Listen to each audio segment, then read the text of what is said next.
Let's see. All right. We are live on Facebook via Zoom. This is not the Empower Hour. Give us a second, it's redirecting, but we are live. Let me get back to where I need to be. Oh man. Hold on, where is it? Okay.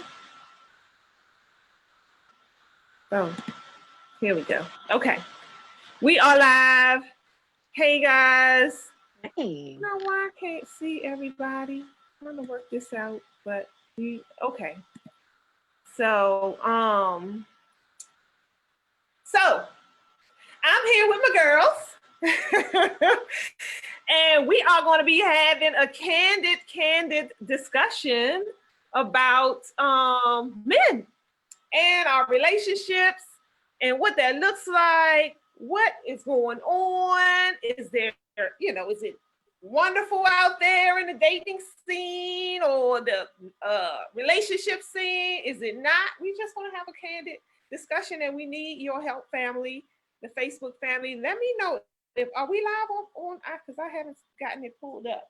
I don't see it. You don't see it? Mm-hmm. Okay, let's see. Let's make sure. It did say we were live. It is. You see it? Yes. Okay. Somebody commented, somebody named Daryl Lavelle. All right. So yeah, you're on. Okay. So if you guys care to share, please share this discussion with your friends and family. And we're going to need your help too. Facebook, we're going to need your help to come on in and help us with this discussion. I'm trying to get, my screen is just not, I don't see nobody but you and Aneika. I don't know why. Let me refresh and see if it changes on my end. You don't see Sister Oni on there? I see her. I don't see Oni. Yeah, I'm on here. I see you. Rachel is the okay. Well, we're gonna go with it. So okay. So family, I want to just start off by saying we had a real, it's a 2-day discussion on my page. The question was posed: things men find unattractive but won't tell you. Yes. Right? It's a heated discussion because as of this moment, it's like over 200 comments. Everybody had a say. Some women jumped on, very few, but some women jumped on, had some things to say.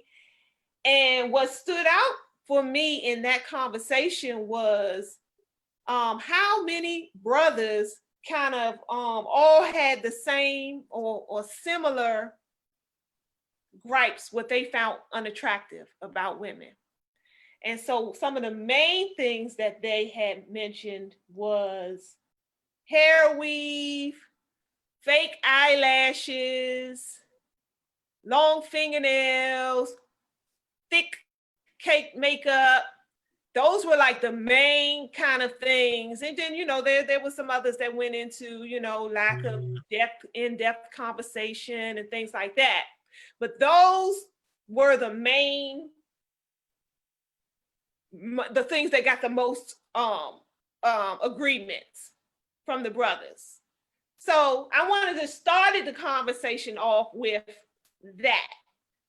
What do you guys think about that? How do you feel about that? Do you think it's a fair assessment? Anybody can start us off.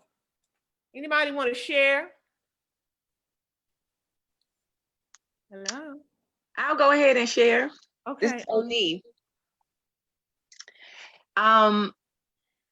Yeah, so I agree a little bit with the eyelashes and things like that. Them eyelashes, I think they're getting out of control with these eyelashes, y'all.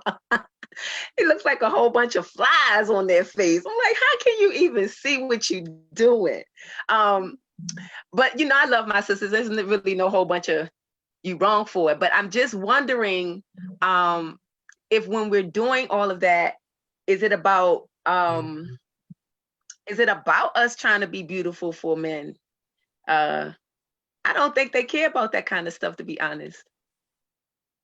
You don't think So they care? I don't think they care too much about some of the things that we ponder over. And to the comments that the men were making, it was like it was pretty consistent. Everybody, they were all kind of agreeing with that piece in their own ways of saying it. So I think I agree too. Anybody else? I like what Oni said, AlQamar. Like, who are we doing it for? Because I did let my son go over the comments on the post earlier, and he mentioned, I was so surprised at but then again, I can't be surprised at anything Issa say nowadays.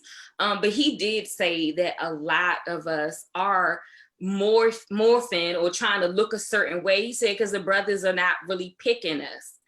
And so I'm like, in some cases that is true, and that's why we do go for the long weaves and the lashes and the makeup. It's like, I guess we don't feel pretty enough and we're trying to get that attention. So that could be some of the reasons why we do that. And then you'll have brothers who would say they don't like it, but then if we take the hair out, we go natural, we don't get the attention, and so we don't feel pretty. So then you'll go and get somebody who has all of this and like, dang, I just had my hair like that, and I thought that's what you like. But I don't know. To each his own. I used to wear all the weaves and stuff. I like braids. But I don't know. I guess it's up to the individual. Rachel, you got a thought on that? Yes, I do. I was born, I'm a 70s baby, and I grew up seeing when life was more simple and we didn't have the options to wear fake enhancement things. We just learned to enhance what we had.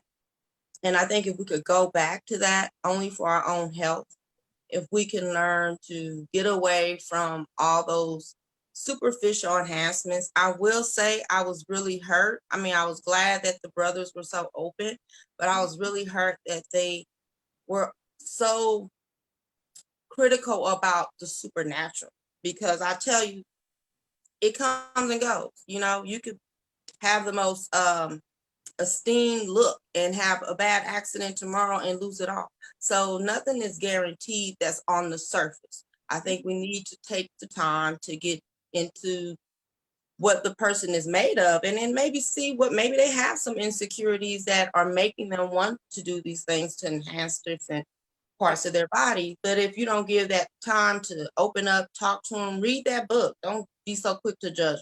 That's all I'm saying. Okay. I think that as women, we don't listen to our brothers enough, I think, because that conversation was a good example of that. I think that they tell us what they like, what their desires are, what their preferences are.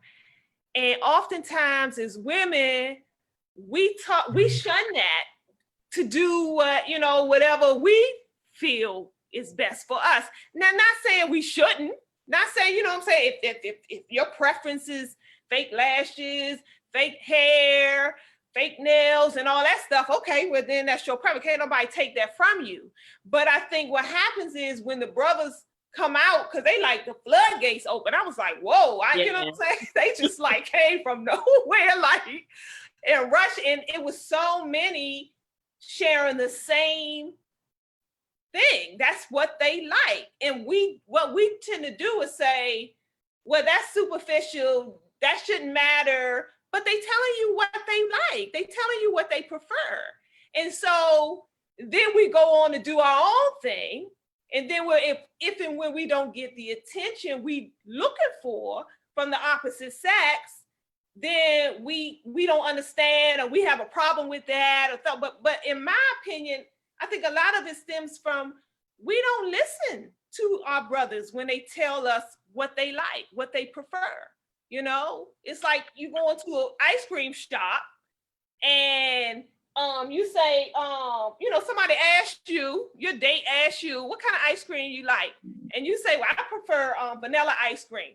And he walk up to the counter and say, give her 2 scoops of chocolate. You're looking like, well, goddamn, I just told you I like vanilla. But you know what I'm saying? So, Right. so, and I think we do that a lot with our brothers.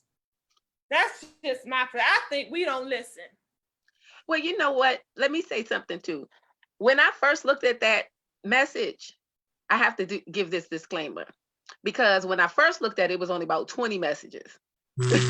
It's like 200 and something now, and I did not have a chance to see everything that they were saying.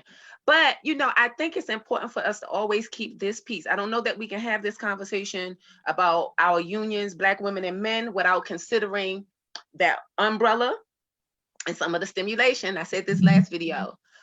We really had to start thinking about where we get our ideas of beauty from, right?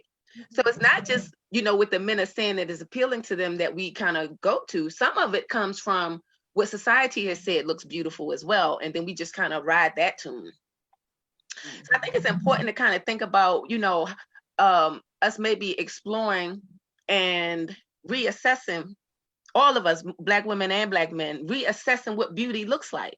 And maybe considering defining it for ourselves. You know what I'm saying? Based on the features that we have, you know, our beautiful hair, you know what I'm saying? Like that is kind of shifting, because as many as you have wearing all of these eyelashes, you have just as many sisters going natural, really going without the makeup and all of that kind of stuff. So it is already kind of happening. I think it is our responsibility to define that for ourselves at this point. I mean, I think it might be a good idea to explore that. That's what I mean. Before we start, you know, being offended by what they're saying. Yes. And we can't do that without listening to one another. You know, my beloved tells me all the time, I say, oh no, darling, you can't come close to me because I'm just now coming from outside. Let me get clean. I don't care nothing about that. You know what I'm saying? You know what I'm saying? So you have some men who would embrace you however you come, and then you have some like, nah, go get your hair and nails done before you even come and see me. Yeah. Right? So I think we got to kind of explore that piece about where does that come from, our concept of beauty. And if we can start at that point, we can probably start hearing each other a little bit more. Somebody else's turn. I want to go back to the old days of just Barbie and Ken. I mean, like I said, I'm a 70s child, and those were the dolls we played with. And unfortunately, that was an image that was put in our head of a white society. And if we didn't look like them, we weren't acceptable, to the point that we would tear each other down in our own community just to stay with the in crowd. What is the in crowd doing? You know, and like you said, it's all about self-care, self-assessment, and finding what makes you beautiful. And I always say it comes from within. It really does. It comes from within. And the more I think your natural glow comes out, then it enhances what you already have. I think we are all made in God's image. He made us a certain way. He made our hair texture a certain way. And we got to embrace that and not be ashamed of it.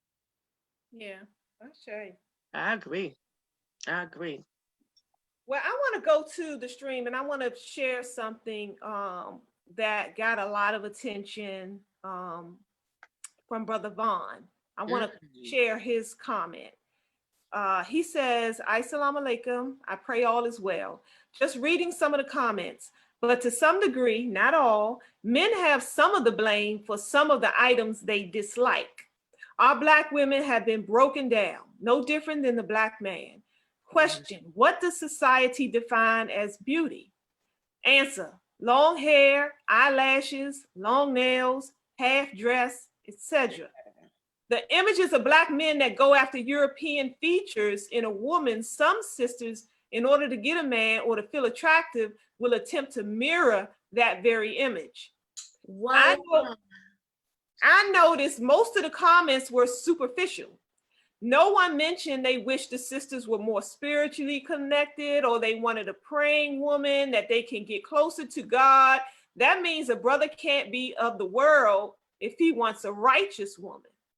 Sisters have some responsibilities on their end, but many of our sisters, I believe, will conform within reason if the Black man was 100% loyal to her. Come be on. able to maintain her in all aspects and willing to help build her up. Or he went on and on and on. So basically, he's basically saying he's keeping it 100. He said he believed we could focus on how we can build each other up, keep the superficial ideology out on both sides, male or female. We can begin the healing process. I like that. I like that. What do you think? What was it, Aneika, that struck you in That's based. I couldn't articulate that what the brother was saying, but that makes a whole lot of sense to me.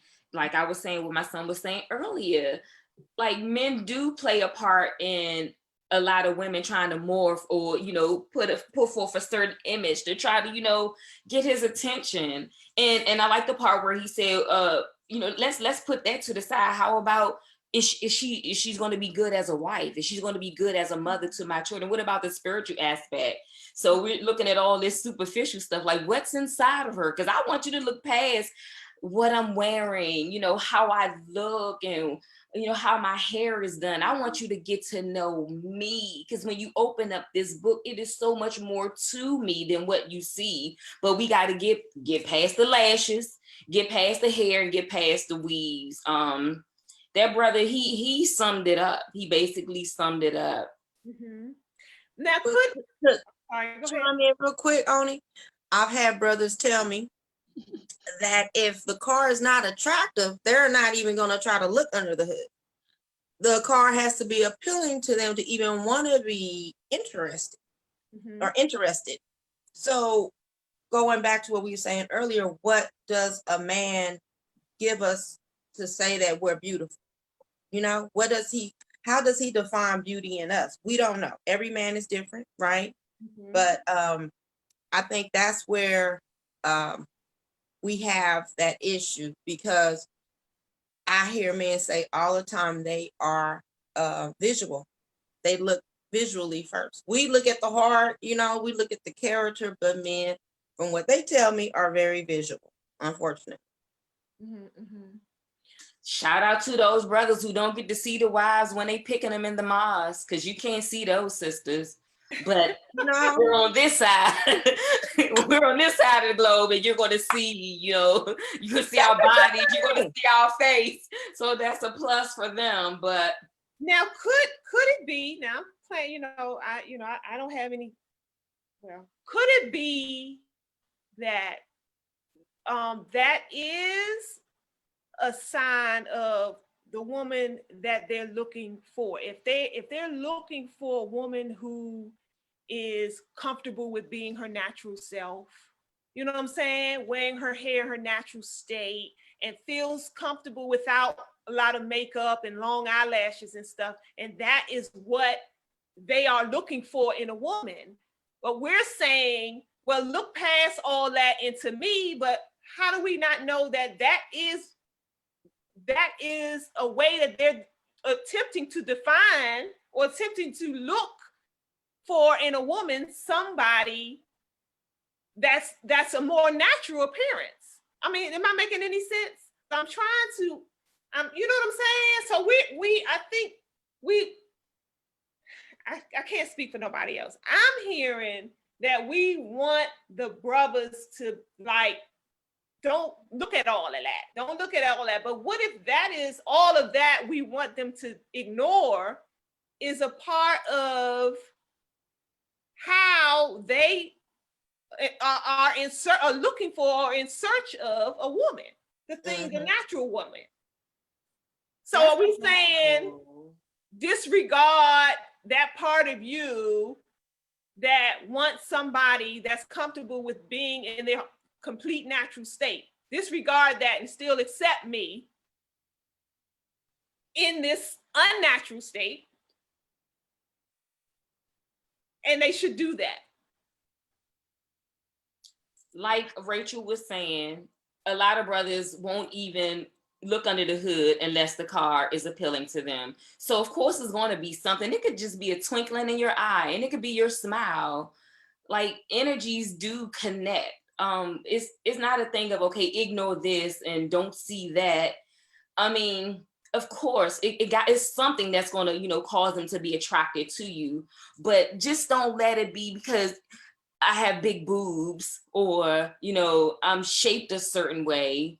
Because I mean, I have issues with, you know, my body type, but I don't want you to look at my body and figure that that's, you know, like I can't get past the fact that she got a flat behind, whatever, you know, whatever the case may be. I can't get past that, so I can't even get to what's up here. And that's like, to me, that's, you're selling yourself short at the end of the day. Okay, so the first thing that attracted you, okay, was the conversation or the smile that lured you in, but don't just stop there because you ran, because we like the thread was about things that are unattractive about a female that a man won't tell a woman. Certain things are going to constantly come up. Like, I mean, you're going to be turned off by this, you may be turned off by that, but do you have enough staying power to move past those hurdles and those obstacles to get to like certain milestones within that friendship or within that relationship? Like, it has to be, of course you want that initial thing, but then you got to be able to move past X, Y, and Z, because Lord have mercy, you're going to meet some some really good people. Then you notice, damn, he missing a tooth, or oh my God, his breath stink. So then it gets to, am I going to, you know, be able to tolerate this? Because dang, they got all of this, but it's just, oh, it's just that. Oni laughing at me. No, because I'm so serious. Like, okay, because how come I didn't do the other side of this thing? Like, okay, what are some things that are unattractive about a man that a woman wants? I can't wait for our turn, because it's easy to come down on us. Really easy. You're going to go for the lashes, you're going to go for the weaves, but we got some things too. But I'm just saying, like, we got to be able to get past like the other stuff that's going to come up. Like, yeah, the car look good. I wanted the hood, but god dang, that's a V8. I mean, that's a V6. I was looking for a V8. And, you know, we got to be able to move past and keep going, because you're going to run into stuff that you're not going to like, and it's going to be a turn off, you know? So what'll make you stay and, you know, keep going further in that thing? Right. Can I throw up a thought? What do you guys think about prearranged marriages? Only because it makes, to me, I've talked to people that actually, you know, were in one, and they had their pros and cons, but it made them have to learn to love each other past whatever superficial desires they may have had, because this person may not meet their physical criteria, but this person meets them as a good teammate, maybe spiritually, maybe economically, like they have the same goals. And with that in mind, it makes the love and all the other stuff come together. The stuff that is more, I guess, the small things, because the big things they had in common. I don't agree with it all the way, because I wouldn't say I would do it, but I do like some of the aspects of dating someone when you have more bigger goals in mind. And the little things, like I said, like the hair, the nip, all that can come and go, but it's the bigger things within that person that's going to make them a good teammate. I think that's more important, if that's what you're looking for. Now, if you're just looking for somebody to roll in the bed with, and you want somebody with a big butt to do it with, then hey, that's you. But be real, and that's if that's what you want. But if you want something that's sustainable, that's got longevity, I think people do better when they're two versus one. I think we can accomplish a lot more. I think we do better as a tribe if we are connected with our significant other, you know. But anyway, that's that. Well, thank you for saying that. And I think I wanted to say something before you brought up that conversation about arranged marriages, but I did want to say something about that too. So I'm gonna see if I can do it quick. Mm-hmm.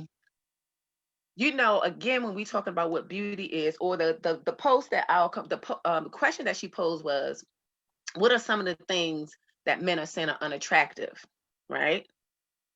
That they may not say. So I want to give a shout out to all of the brothers who had the courageous mindset and the transparency to share their thoughts. That's important, and I think we should acknowledge that.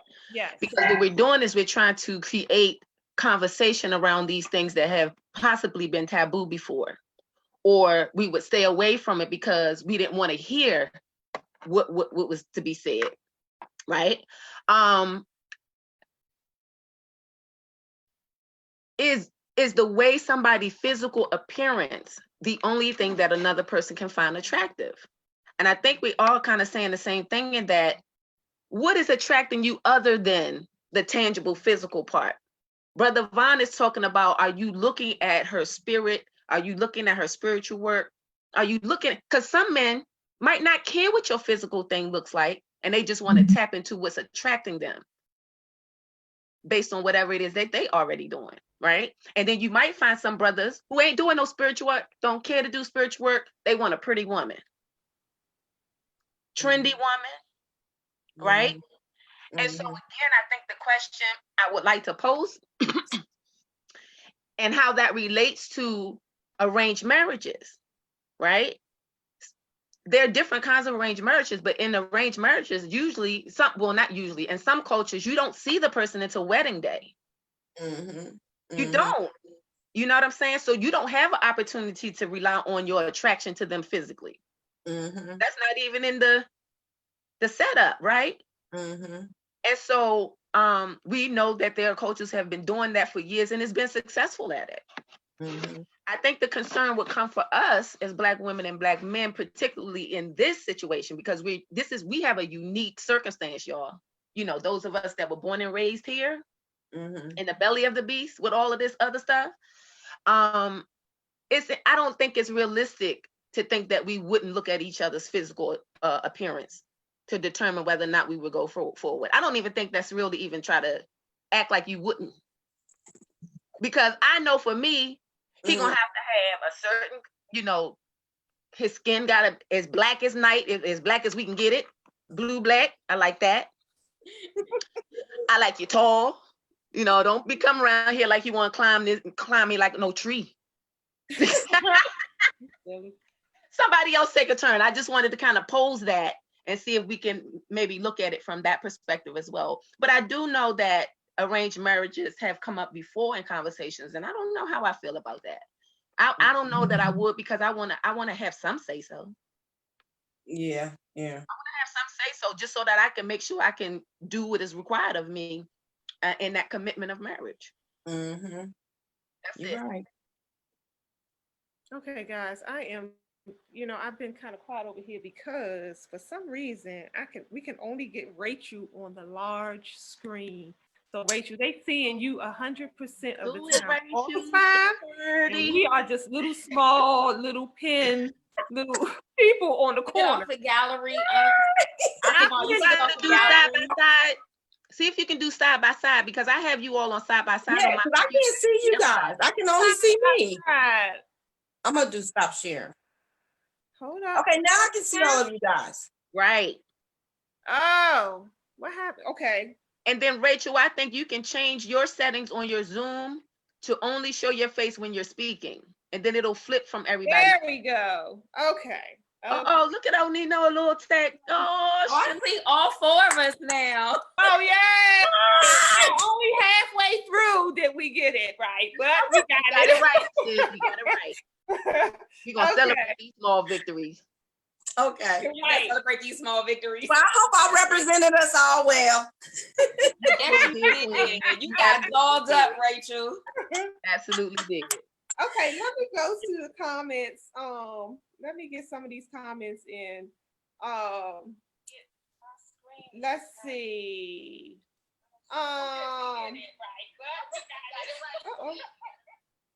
Okay, so Kyrie says, I used to want my woman to look a certain way, and now I understand that's because I was living a certain way. Like Curtis said, what time and understanding my mentality has changed.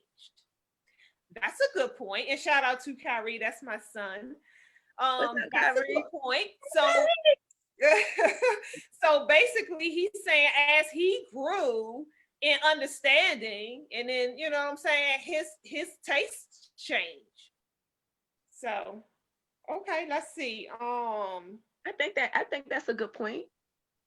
Yeah. I Yeah, think that that's is a really good a point. valid point. Venice says, what I heard today was statements. I have never heard brothers say they want. I am natural and I did it for me. But very few Black men were supporting that journey. They support it now, but not in the past. Mm. Anybody want to touch on that? I hate to sound like a broken record. I really do. But I really think that it's because of what, I mean, Rachel mentioned it earlier. The images that we see early on sets the tone for that. And I think your son made a good point in that as he evolved and developed and tried to, grew in his maturation, he saw something different. And because his mindset was different, then what would appeal to him and what was attractive to him was different. I think that matters. I agree. I think that matters. I really do, for all of us. Absolutely. I agree. I said in the last conversation last week that we attract who we are. Absolutely. We attract who we are. So if we are in a space where, you know what I'm saying, of where long blonde hair and the what do you call it? The video type of style, the music video girl, and then that is going to be the space in which you attract the people who are attracted to that. Mm-hmm. So when she mentioned, it unsurprised me when Venice said that now they're supporting that journey. I think it's because, when you change some things about yourself, and I think that for me, I don't see natural hair as being superficial. I think, it's a lot that goes into that we're not even saying. We're really not. The whole concept of accepting who you are, accepting the hair that just grows out of your head, and not having to feel like you have to put other people's hair upon your hair. And I know I'm going to get a whole lot of backlash, and a whole lot of women don't want to hear that, because our emotions are attached. As bad as we all want to say, I am not my hair and all that superficial, the reality is that if we feel some type of way about the conversation, if our emotions are jogged, that's because something innately and ingrained in us is tapping on our emotions. So we need to go there. Let's go there. Let's not run from it and try to shun it and say, oh, that's just superficial. Well, for some people, men included, it's a big deal. That's why I say, if a man is looking for a suitable mate for himself, and one of his desires is to want a woman who he feels is comfortable in her own skin and with who she is, then I would imagine somebody with a natural hairstyle is going to be more appealing to him than somebody without. Now take it or let it alone, but we don't listen to our brothers. And so when they come out the floodgate and you get 200 comments and 150 of them is saying, I prefer a natural woman, and we in the back saying, you superficial, no, I don't want to hear that. Well, we're not listening. I think at that point, we just not listening. And then we get into a situation where we get frustrated because we can't find the man we looking for out here.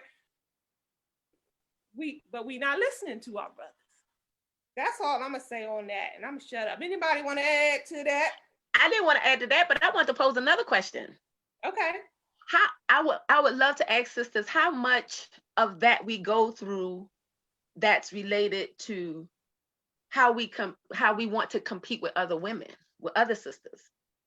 Not so much about you trying to appeal so much to the man. Okay. But how much are you either trying to compete with other sisters or just trying to keep up with the trends of what's happening and just kind of shape-shifting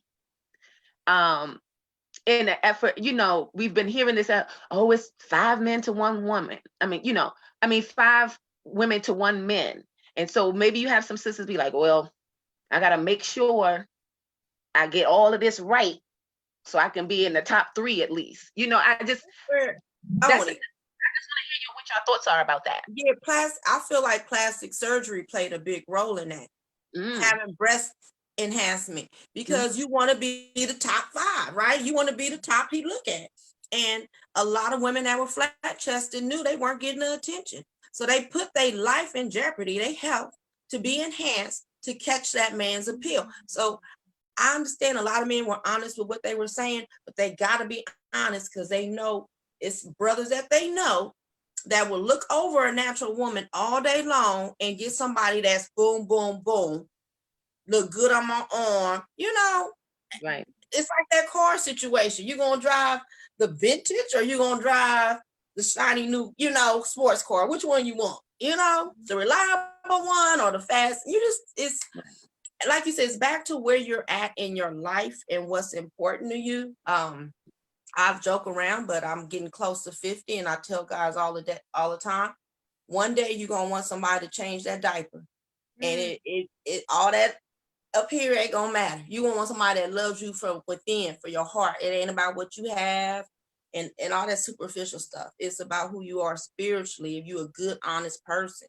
But no, I hurt for women that feel like if they don't do these special enhancements, they are not gonna be chosen. And it's hard. It is hard. The ratio is crazy. So I mean, I don't know. Where do we go?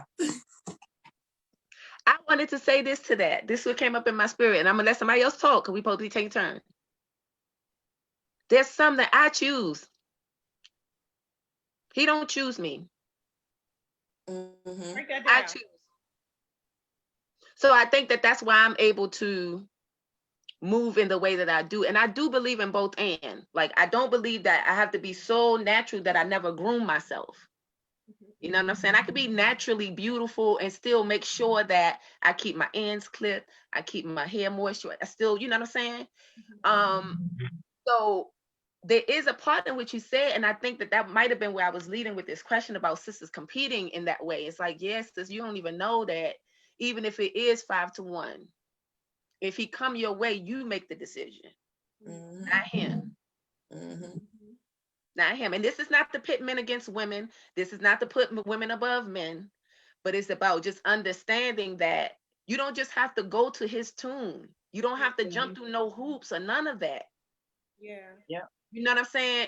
Like, you talked about being a 70s baby. So am I.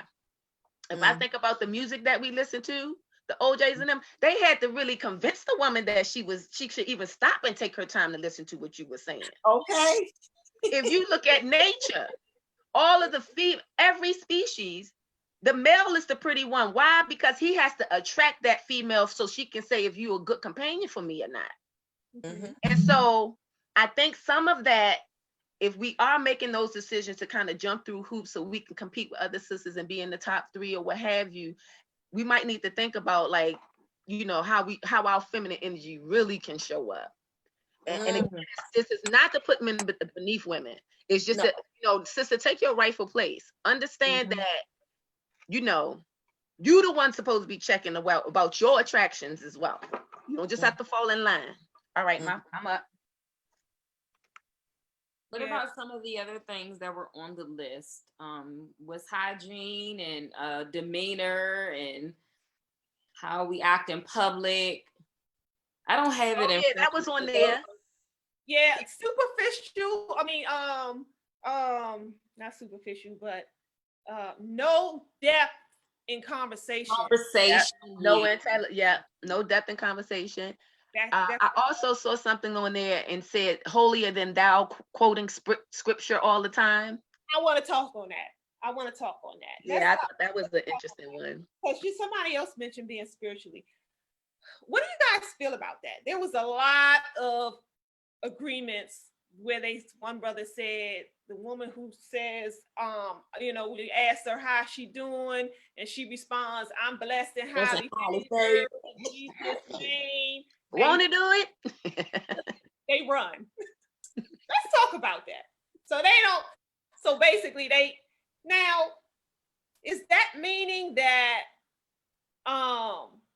you don't want a woman who is connected to God, even, or is it you don't want a woman that is connected to who they, you know, a specific God that you don't align with? I think that's what I heard. That's what that is. I think I heard a specific practice. help us out, family. If you're on here and you've shared or you feel that kind of way, if you agree that you a brother and don't and prefer not to deal with women who believe in Jesus, talk about that. Let's tell us why. Share with us why that is. So anybody have any kind of, want to jump in there and talk about that at all? I was told that it could be looked at as being fake. Like, you're saying it not out of sincerity, but you're just saying it just because it's the in thing to say, versus you're saying it because it has relevance in your conversation right now. I think someone who has a spiritual relationship with the God that you're referring to would respect that. But like, I remember hearing TD Jakes say, I don't want to make love to my wife listening to gospel music. It's a time and a place for everything. And I think when somebody does that all the time, it can be viewed as not being sincere or overkill. Okay. Derek said, is that geared towards a particular ideology? That's what I'm trying to figure out, because see, my page is a little skewed. I probably won't, I might, again, we attract who we are. So a lot of the people who share their thoughts and emotions on my particular page tend to be from the African-centered perspective, right? And so they're not Christian 9 times out of 10. So I don't know if that has anything to do with it. Is because they're not Christian, or is it that you don't want any woman that, what if she said, I'm blessed and highly favored with the spirit of Oshun, or, I'm in Ra. Would that be different? Would that be a different approach? I mean, would you feel differently about her then, as opposed to saying Jesus? That's what I'm trying to understand. Is it I think it's a woman, or we don't want a woman who gives Jesus Christ credence? I think they're talking about being like a fanatic, a religious fanatic. Okay. Because in a lot of instances, like folk who just come off and professing about spirituality and religion, they think they're crazy sometimes. Just come off and say, I go to Bible. Just everything is, church related or prayer related. And sometimes the male may not be, they don't want to talk about that. They may want to talk low. They want to talk low. So you speak in highs like that. I'm not even gonna be able to, penetrate, no conversation with her, because she let me know off the break this what she is. So it could be Oshun, it could be Jesus or Jehovah. I think if you want to have a low conversation, he feel like he can't get past that because she already put the wall up saying that I'm religious or I'm spiritual or I'm celibate or I'm saved. So I don't think it's just a Jesus or a Christian thing. I think Derek agreeing with you, Aneika, because he said, that's not true, sister, speaking to me. He said, I'm Christian, but I like listening to your message. And so, what I'm saying, there are Christians on the page. Curtis said, no man wants to be displaced in his relationship. Wow. Now that's ask him if he can elaborate on that real quick. Please, Curtis. Expand a little bit. Yeah. Okay, here you go. He says, I do know brothers who say, how you gonna be married to Jesus and me? So then they feel displaced. So I got a real quick one. I can do that because you are him. Y'all one and the same. That's just my quick little thing. I think I get that sometimes. I do. My conversation is generally coming from a higher vibration. And I've noticed over the years, it kind of evolved into that. And that's my first way. But I don't necessarily do that just when it comes to men. My vibration is like that generally. You know what I'm saying? And I have picked up on when people, or I encounter people when they kind of be like, oh, she on that. I can't really vibe with her on no other level. You know what I'm saying? I can't. She always talk about numb your whole ring the little jokes they make. She be in her yoga pose all the time. But if you talk to me a few more minutes, You do get to see the other sides, and it's not always, it's still going to be high, but it ain't necessarily going to be about, oh yeah, peace and love and like my brother, you know, let's see if we can get your chakras lined up. It's not going to always be that. It might be a way like, come on, let's go out dance and listen to some go-go, because you know we from DC. Let's go listen to some go-go, and while we in the spirit of dancing for go-go, spirit still might show up and we get to live high. You know what I'm saying? So I think you're right. I think I agree with you, Aneika, in that I think it's in general. I don't think it's for one specific one. I think that because we said blessed and highly favored, that usually is the jargon for Christianity. You know what I'm saying? That's usually what Christians do say. I don't know that there are any other, I mean, you know, for another person, it could be, I don't know. Oh, power to the black people or something. You know what I'm saying? It could just be a lot of different ways that shows up. But I think I agree with you, Aneika, in that I don't think it's exclusive to Christianity. I think it's just that I ain't trying to be that deep and serious. I just met you. That part. I did a lot. So I'm really, you know, talking about some of the things that I may be able to look at a little differently in the way I approach or receive people after first meeting them. Okay. I ain't saying I'm changing it. I'm just saying I could take a look at it. So because I want to listen to my brothers and their feedback. Toya says it appears that the discussion is centering around putting two together unequally yoked individuals. That's what somebody said? Yeah, Toya said that. Oh. So, but here's my thing. It's like, I can't be the only one out here that see that there is some challenges, serious challenges as it relates to our relationships. The Black man and Black woman. You know what I'm saying? I'm not, you know, and so she brings up a good point about us being unequally yoked. But what is causing so much of the division? Okay, so if everybody out here unequally yoked, then how do we get yoked? You know what I'm saying? How do we get yoked? Yoni. Yoni. Oni. I'm trying to put you. Same thing. Oni, Yoni, same thing. Go ahead. You I think would be good to answer this question. What do you think is causing so much the great divide that's causing so much division in our relationships these days? I don't know that it's one thing. I think it's several things, but in the light of this, in context of what we're talking about right now, you know, the brother Vaughn said something very profound, and that I'm always going to go back to what is important to us, right? And what are we practicing within ourselves to make sure we're clear about that? So yeah, there is a question of being equally yoked, but you can't yoke with nobody because you don't even know what your yoke is. You haven't even determined that on your, can be Black women and Black men, right? So I think that it is important to make sure that there is, and we could say, see, that's some of that jargon. That's usually something you hear coming from a Christian equally yoked. You know what I'm saying? But I think what we're really saying and how it can apply across the board is that we really have to be able to tap into some things under the surface. Yes.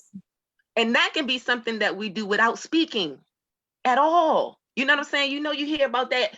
You see somebody, y'all catch eyes. Nobody has said anything, but there is a bona fide connection, right?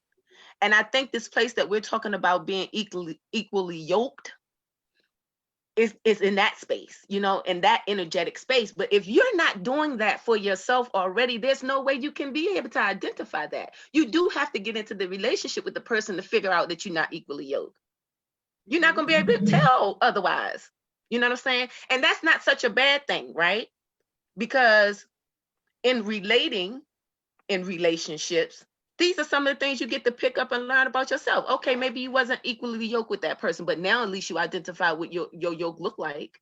And so as you approach the next relationship, you have a foundation of how to figure out that attraction in that equally yoked place.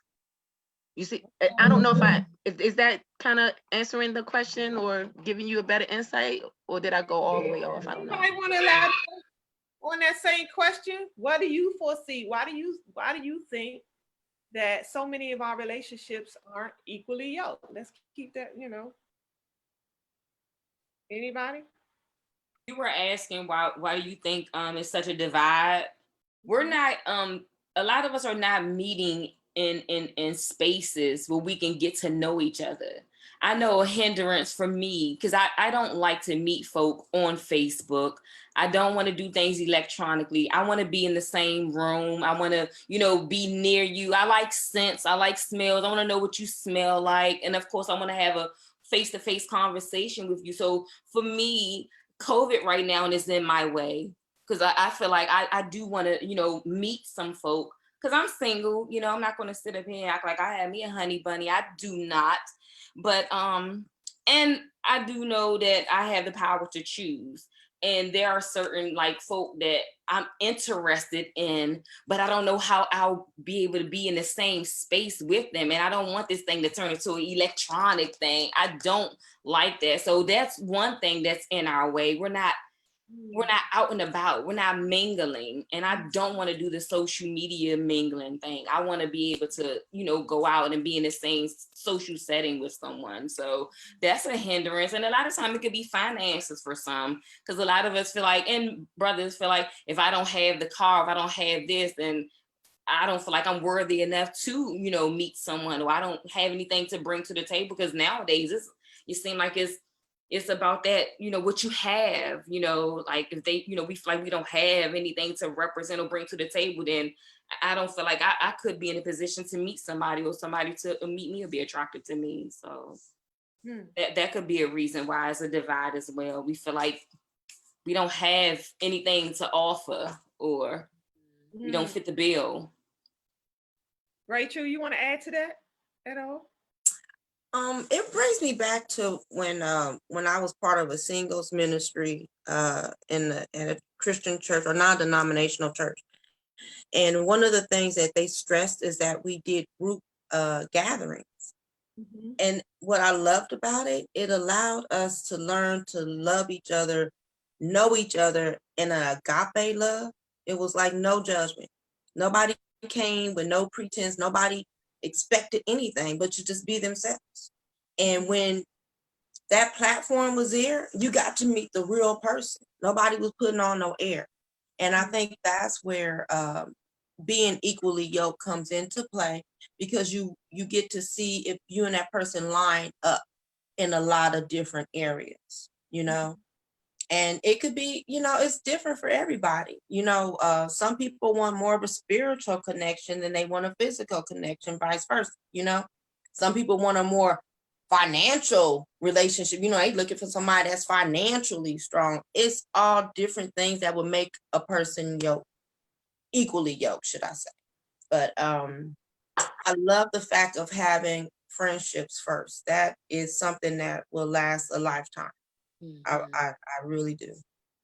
Yeah, that's a good point you brought up about the friendship scenario, because oftentimes we go into even the whole dating scene, trying to get to know the other, and in the back of our minds, the first time we go out to dinner, we thinking, is this marriage material? Right. Okay. Wow, can I get married? It's the first date. Yeah, we don't do it together. You just met him 10 minutes ago. Yeah, is he gonna be the one, as opposed to just saying, you know what? Let me just date. If I can cultivate a friend. If he, maybe he could be a good friend to me. So let me just connect with him on that level. And you know what I'm saying? And I know that's hard.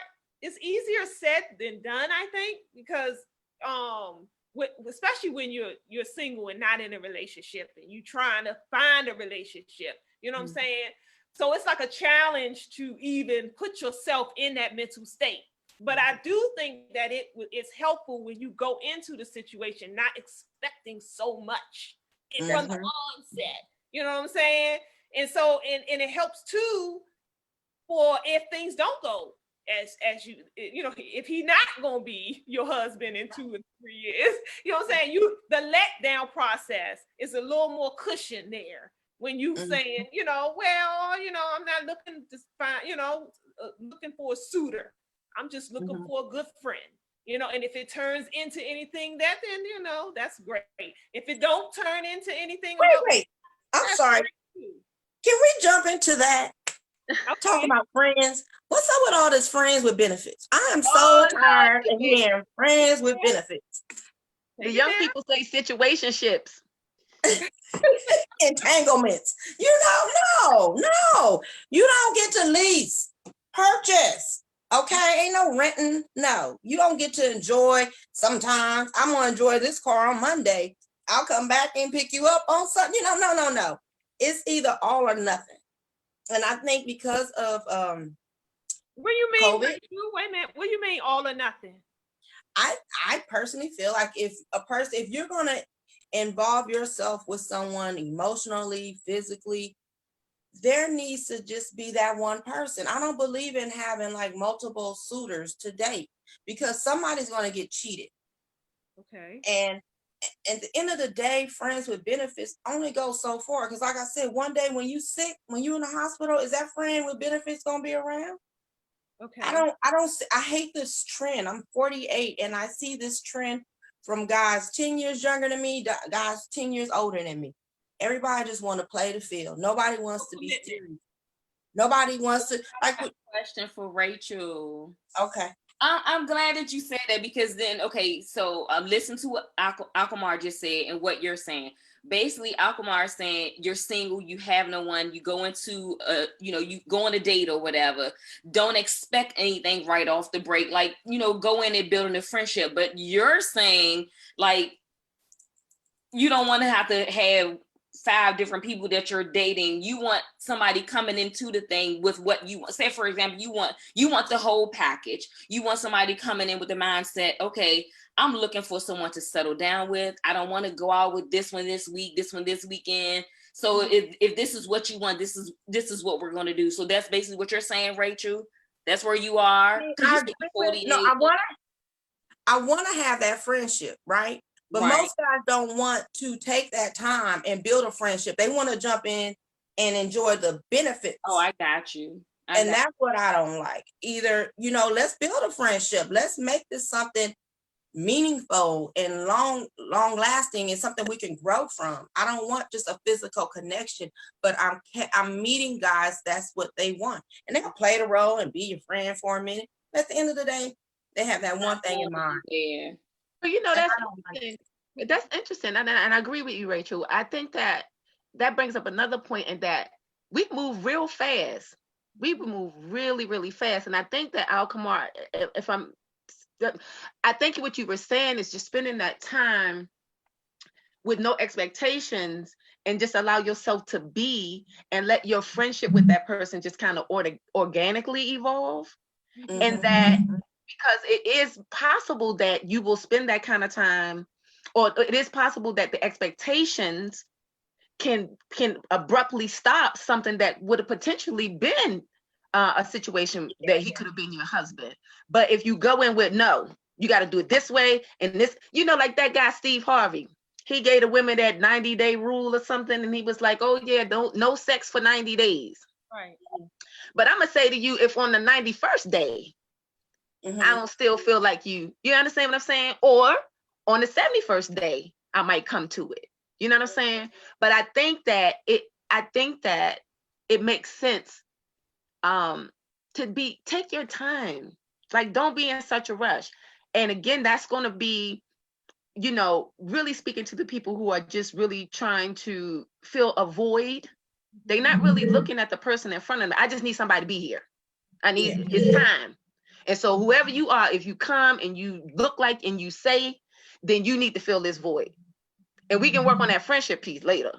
But right now, this void, you know what I'm saying? So I think that it might make sense that, I think that's what you were speaking to, AlQamar. I don't know. That's what I heard. Yes, thank you. It is because my mind went to who is controlling the benefits part, though.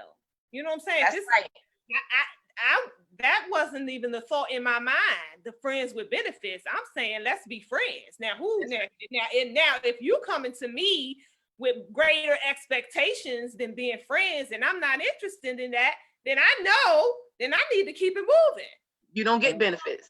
Right. So the friends with benefits, you we control that, as you know what I'm saying? You ain't coming up in my bed and you ain't getting nothing from me that I ain't willing to give you. And if I don't even know past your first name, then, that's the part of my point of going into the situation is just getting to know one another, as Right. opposed to those expectations of putting on each other. And I know it's easier said than done, especially when you're not when you're single. It's different coming from somebody who's single looking for a mate than somebody who's in a relationship.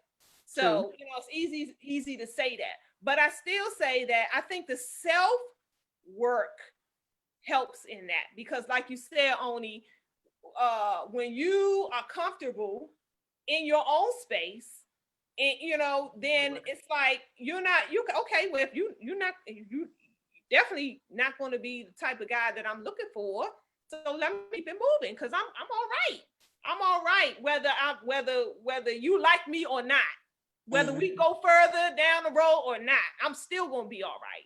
And we get to that place with doing the self-work. That's right. The self-work and being comfortable with who you are. That's right. Good teaching. I just wanted to make sure I was hearing what you were saying about the friendship piece. I really do think that is important. Rachel, I also believe that you don't just get to stay around here and just live off my joy and my light, and you're not really putting nothing in motion. Yeah.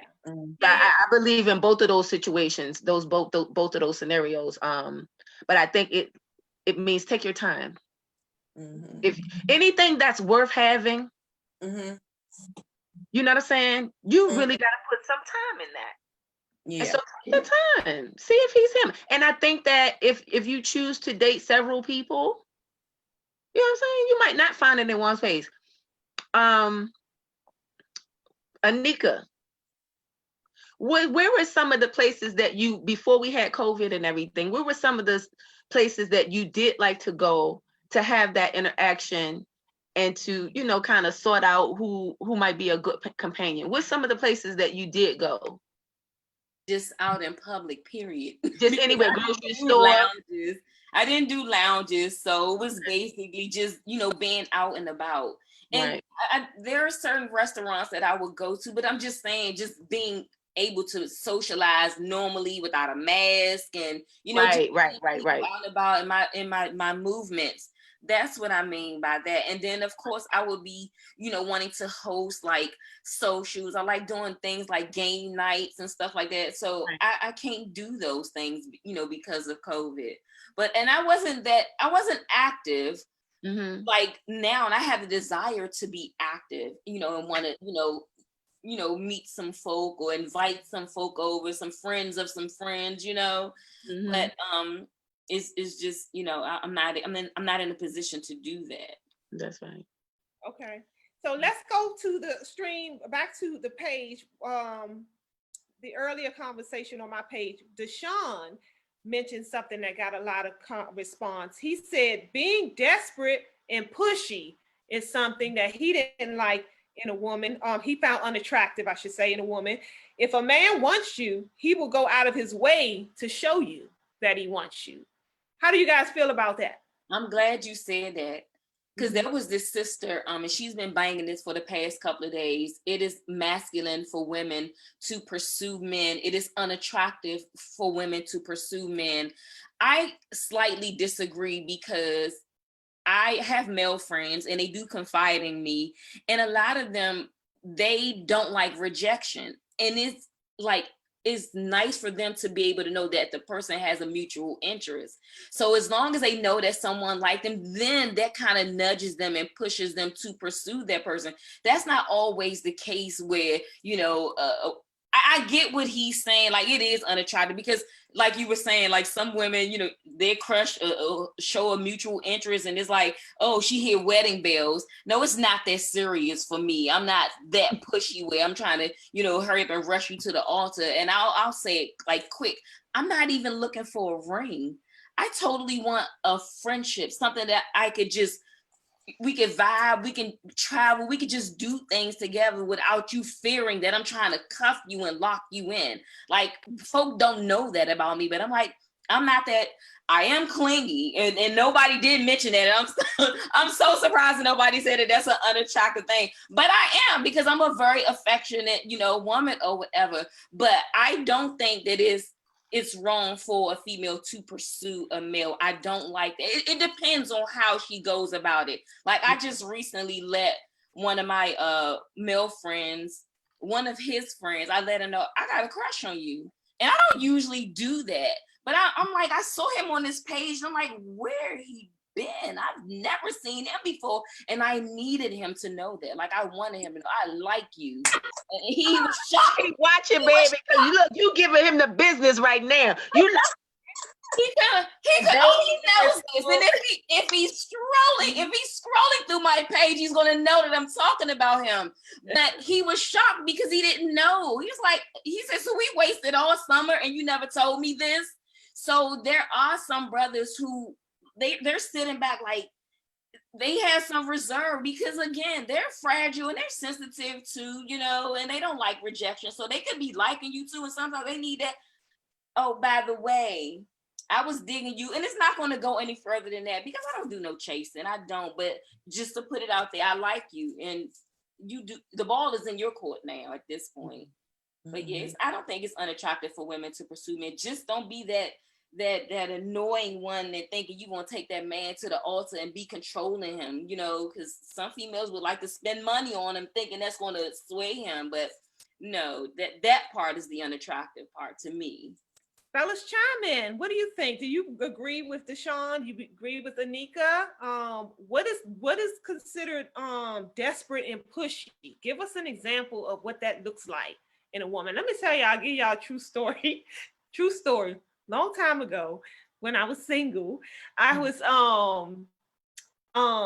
it was a conversation just like this. We was in a little boutique, and a few girls, about 4 of us, and we was having, girl talk, talking about guys, and I was telling them about this one guy that I was really attracted to.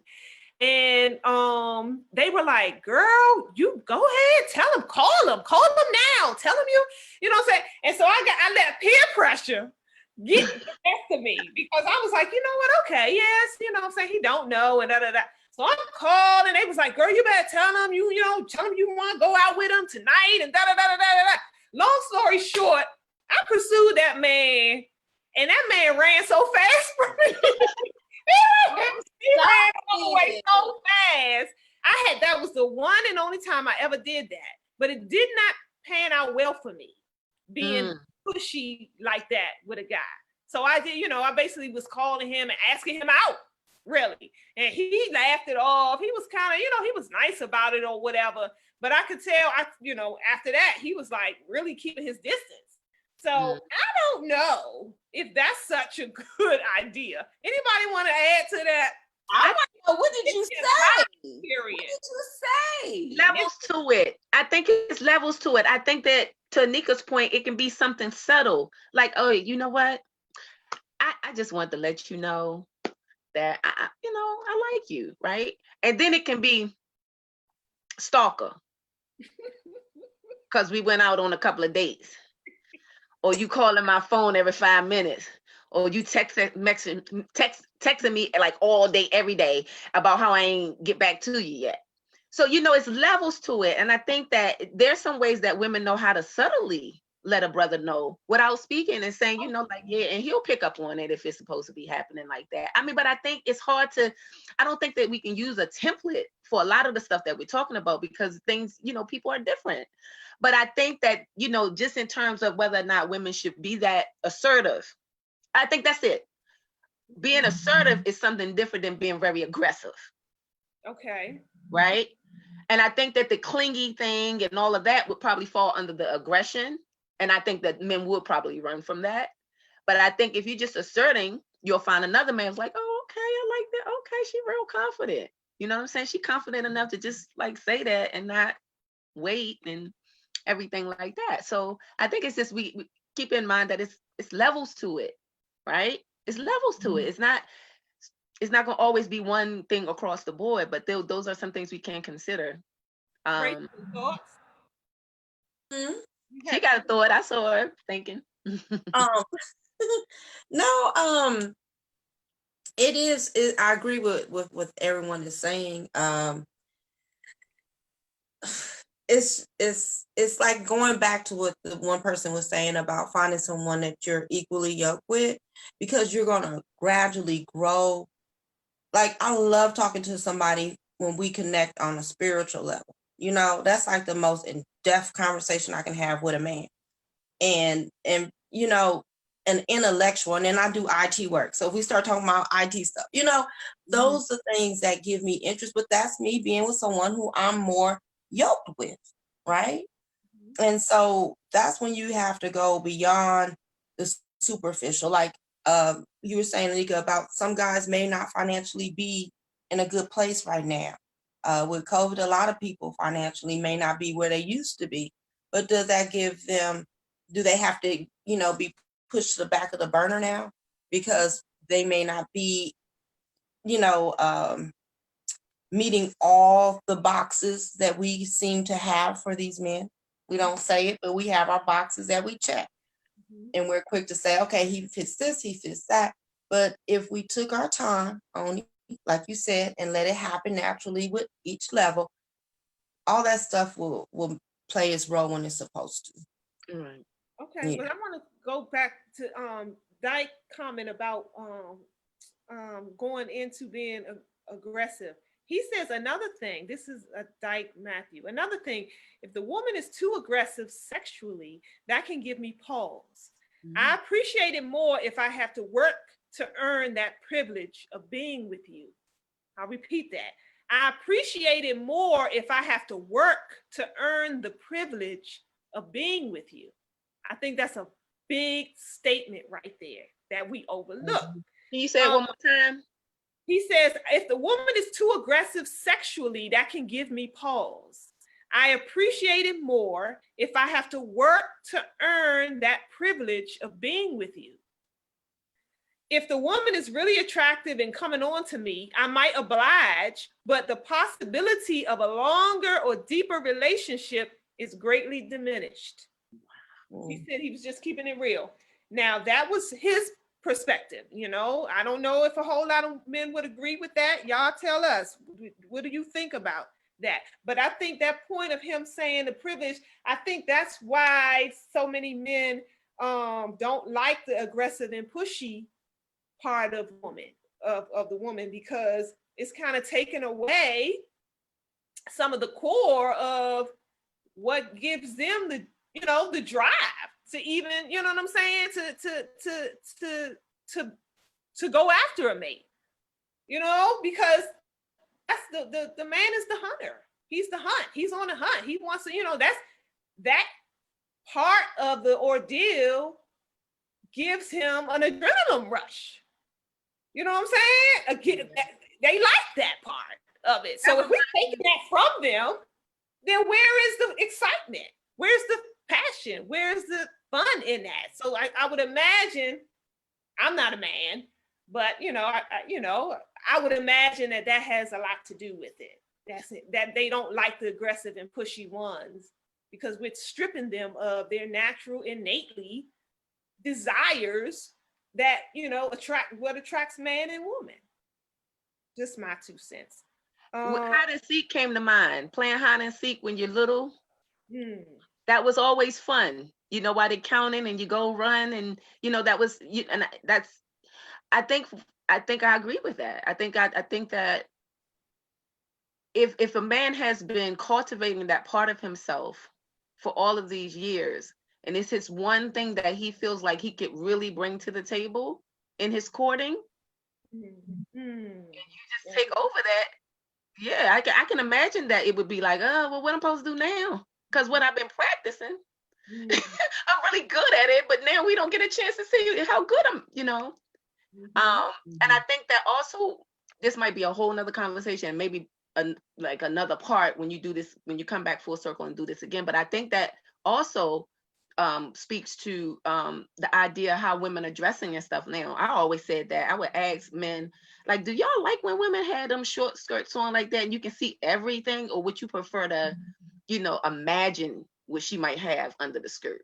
Like, which is better? Good question. Because I would look at some of that dressing as very aggressive. sexually. Like you just showing him everything. So he's like, I'm bored. I can't even go look for nothing. I don't have nothing to anticipate or nothing. It's all right here. I think a man likes to see that, but when it becomes his woman, right, he don't want his woman to be that. Because he don't want nobody else to see it or be interested. If a man that I know stop enjoying seeing that beautiful body, now we got a different conversation. Right. If you don't look, now I need to ask you a few questions. So I agree.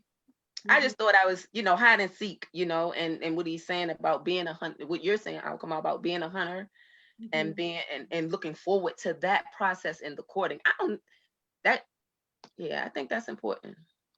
But then can we really be honest? And I mean, what we're saying is it sounds great in a perfect world, but the world we live in, it ain't perfect. And you could be sitting there waiting and waiting and waiting if you're not aggressive, because it might be that situation where you're going to run into that person one time in passing, and something has to be said. That energy is there. You feel it. Something has to be said. I remember one person I heard, the way she did it, she found out that the guy she was at the gym. She saw he was a trainer. So she introduced herself and wanted to get his card as a trainer, and she let that door open. So she still was a little aggressive in getting the contact information, but she wasn't like pouncing on him, like, because I like you. It was more like, oh, I want to see what you're about, as a client. So I think we have to be creative, because otherwise, if we sit there and just like be that perfect little, I'm going to sit there and oblige all the rules and let the man choose me or look my way, it's not going to happen. Right. And that's why women enhance themselves the way they do, because they want him to look that way. I hate to say it, but you gotta bring the conversation full circle, Rachel. That's a real good point. Gotta paint the house, girl. Paint the house. Like Oni was saying, it's levels. Right. Levels. Yeah. You know what I'm saying? What you're saying, Rachel, I agree. Yeah, definitely, it makes sense. You know what I'm saying? You don't want to be sitting there, the little Miss Prissy sitting at the bus stop with your, you know what I'm saying, legs crossed, and every car that ride past never stop.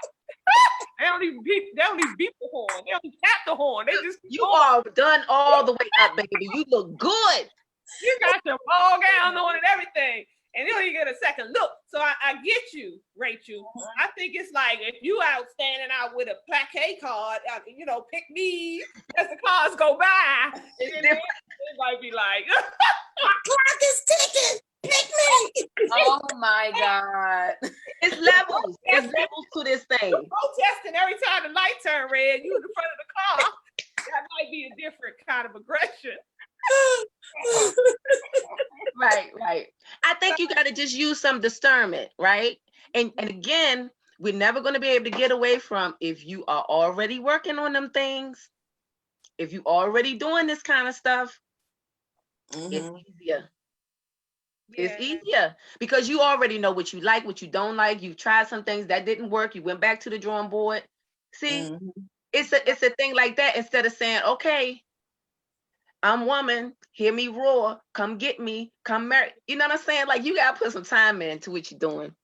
And I think that being able to decipher the level of assertion or assertiveness, or aggression is going to be appropriate in either of those situations. So Daryl said a woman has to choose me with her magic, then the world opens up. Ooh. So there you go, right? He has to do what? She has to do what? Choose me with her magic. Oh, okay. Then the world opens up. So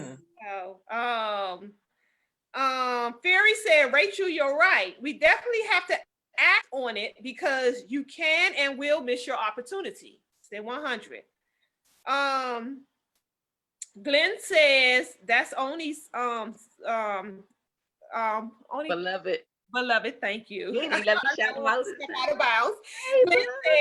we have to see and honor each other without judgment or self-judgment. We have to be empowered in our choice and honor others in their choice of how they move. Be you, and if I like it, the bomb. Right. Okay.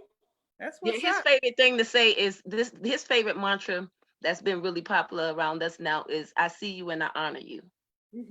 Right. Whatever it is that you bring into the table, whether it's my cup of tea or not, I can still honor you, and then I can exit stage left, Yeah. or I can like it and it's what I need, and I can stay put, and then we can move from here. So that "I see you and I honor you" piece is really been helpful. I think that's something. I think that's a good way to look at it. I think that also speaks to the discernment piece. All right, I'll have to say something every time somebody say something. Go ahead. Oh Now you good. I like that. I see you and I honor you. That's basically how I came at my crush. I see you and I honor you. So And every time she start talking, you listen, do we what need you to do talk with to these that. brothers. Every time she start talking, she like, "Yeah, I see you and I honor you." Put it out there, crush. Hey, crush. I cry. Like, oh, look, Flash. I see you. Boo-boo. What? AlQamar, you know I always talk about love. You know I love love. I love the energy that she's giving right now with this crush. Oh, I do too. It's priceless. If you can put it in a jar, I love that energy. I just love it. So enjoy it, girl. Thank you. So I'm gonna read Bernice, and Bernice says, I could agree with that if we are single, but if not, then once again a man is suppressing a woman's sexual energy. I can understand if we aren't in a relationship, but once we are a couple, the woman should be able to display her energy. I think she's talking about the whole being aggressive part. Sexually, yeah. Yeah. Again, I think I don't know if we can have a template. If that works for you and your partner, do that.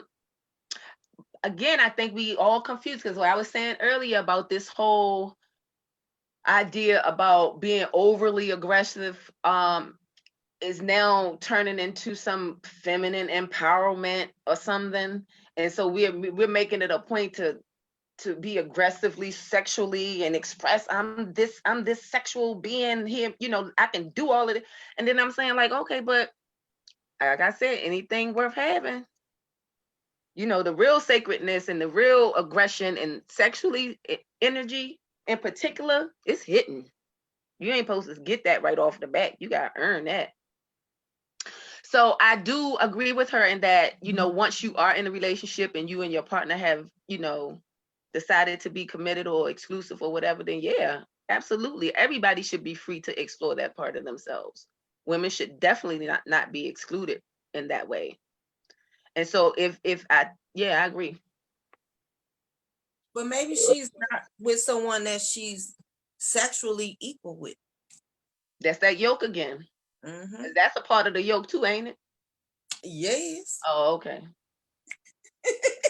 I mean, I feel like it should be. I know a lot of women who leave that off the list. And then they be with somebody for 10, 15 years, and that ain't never been something that they were satisfied with. How you stay with somebody for 15? Okay. I ain't judging. You can do that. I ain't judging. I'm sorry. I had AlQamar cracking up the other day. I ain't going to do it, AlQamar. But what I'm saying is that should be on your list. You know enough about how sexually you like. Yeah, that should be on your list. Don't discard that. And if you with somebody like Aneika was saying earlier, all of this is good. I'm so happy. All of this is good, but then he missing the tooth. That sexual piece can be that missing tooth that could be a problem later. You see laughing? Look at Rachel. All right, I'm sorry. I'm not gonna talk no more. I'm gonna.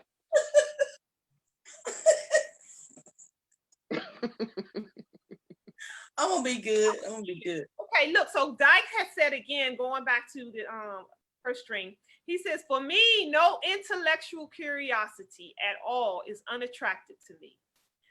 So I know we touched on that a little bit earlier, but no intellectual curiosity at all. So could that be like unequally yoked? For somebody who's like really like to go in depth and deep, and the other person that they trying to get to know is just want to stay on shallow ground. Now, should you still We don't do shallow. Do you continue down that road? What you say, Aneika? We don't do shallow. No, we don't. So all you want to talk about is the celebrities and what they doing and the rappers and the latest fashion. We can't do that one. How about the football game and the football team? I don't know a thing about football, so no. Sorry. No. So that's where you draw the line. No. I mean, because I can't relate. Maybe that's an area that I should probably open myself up to, because I know a lot of men are into sports.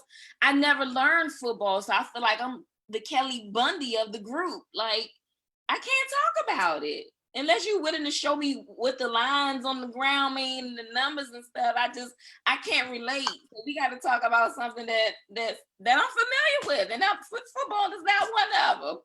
Okay, now what about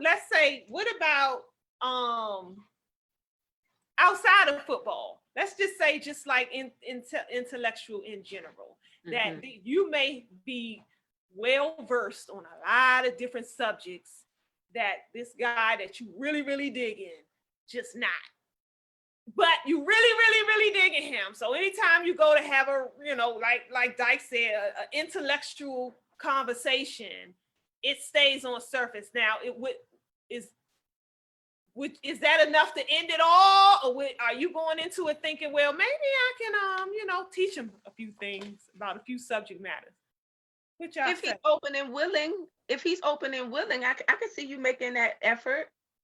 But if you have someone that you try to bring that to and they reject it, or I don't got time for that, or they would rather be sitting in front of the football game, you know what I'm saying? Then yeah, let them go. You know what I mean? Because you got to be able to meet with him on that. You don't always want to have to come outside of your relationship to find that outlet.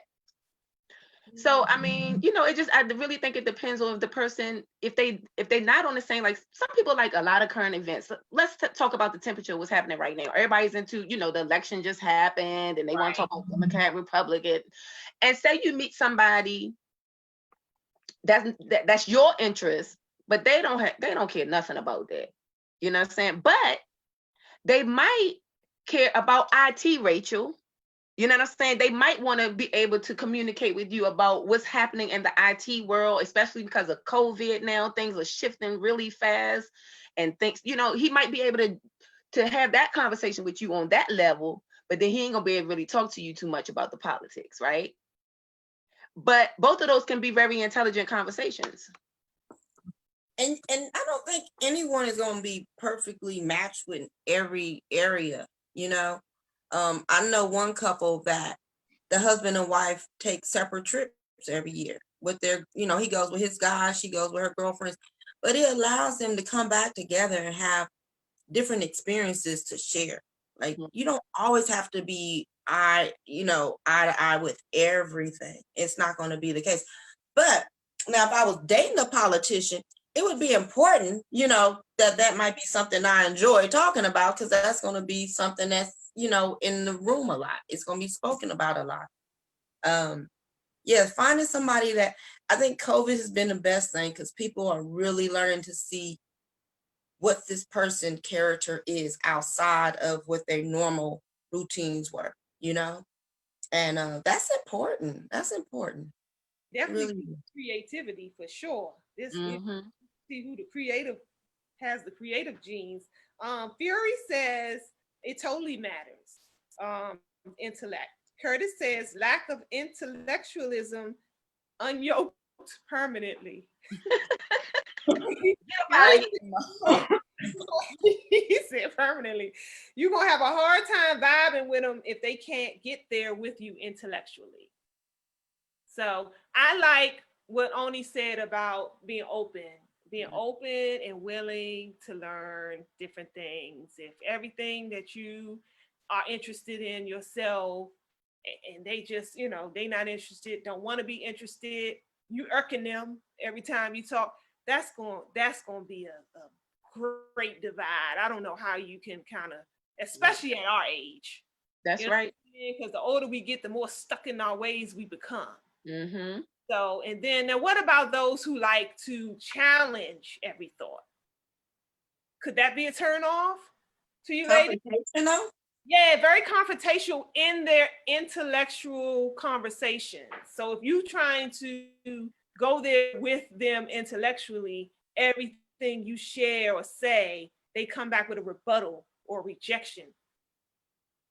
That would make you not even want to talk to that person about the subjects, you know? Right. Because you want a healthy, free-flowing conversation. And if I'm going to get that from a person, I'd rather not even discuss it with them, you know, Yeah. just stay clear of certain topics. That's a good point, because I would imagine the communication barrier, that's where those communication barriers start arriving. Because it's like, you know what I'm saying? If I don't even, I already know it's going to be a tug of war.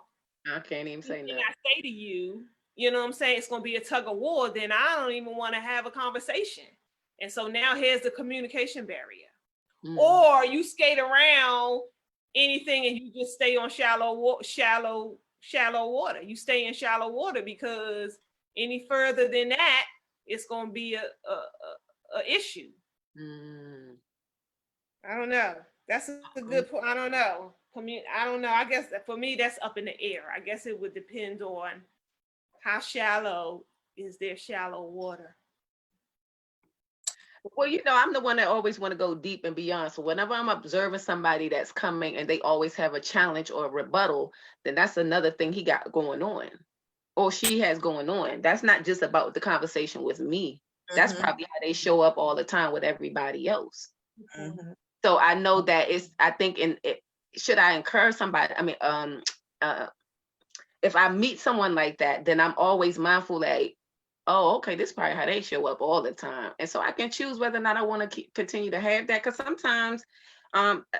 sometimes people can equate being able to challenge or rebuke what someone else is saying as intelligent conversation, and not just sitting there being a yes man or yes woman. Some people actually think that by communicating and being in confrontation isn't intellectual. You know what I'm saying?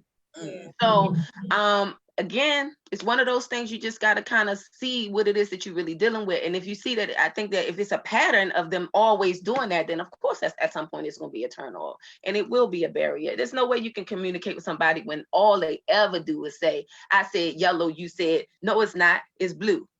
Every time. It ain't never going to be, can it be yellowish blue? Is it anyway? I mean, can we get anything to connect? Right. Nobody don't want to have that kind of time, right? And we already in a divide.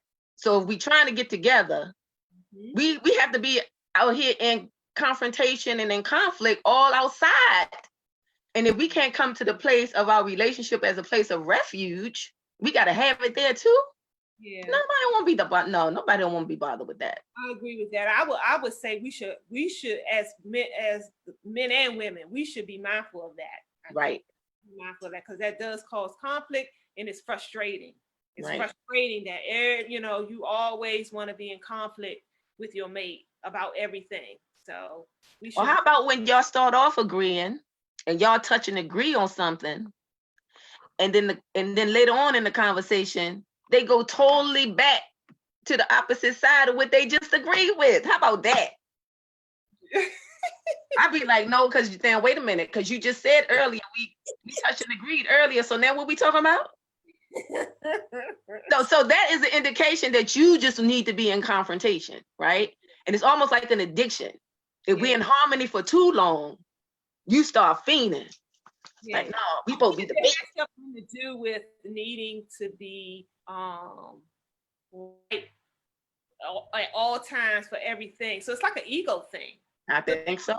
Ego thing. It's like, okay, no, you said that, but I gotta say it a different way or another way because I gotta be right all the time. Right. I think that's true. One up.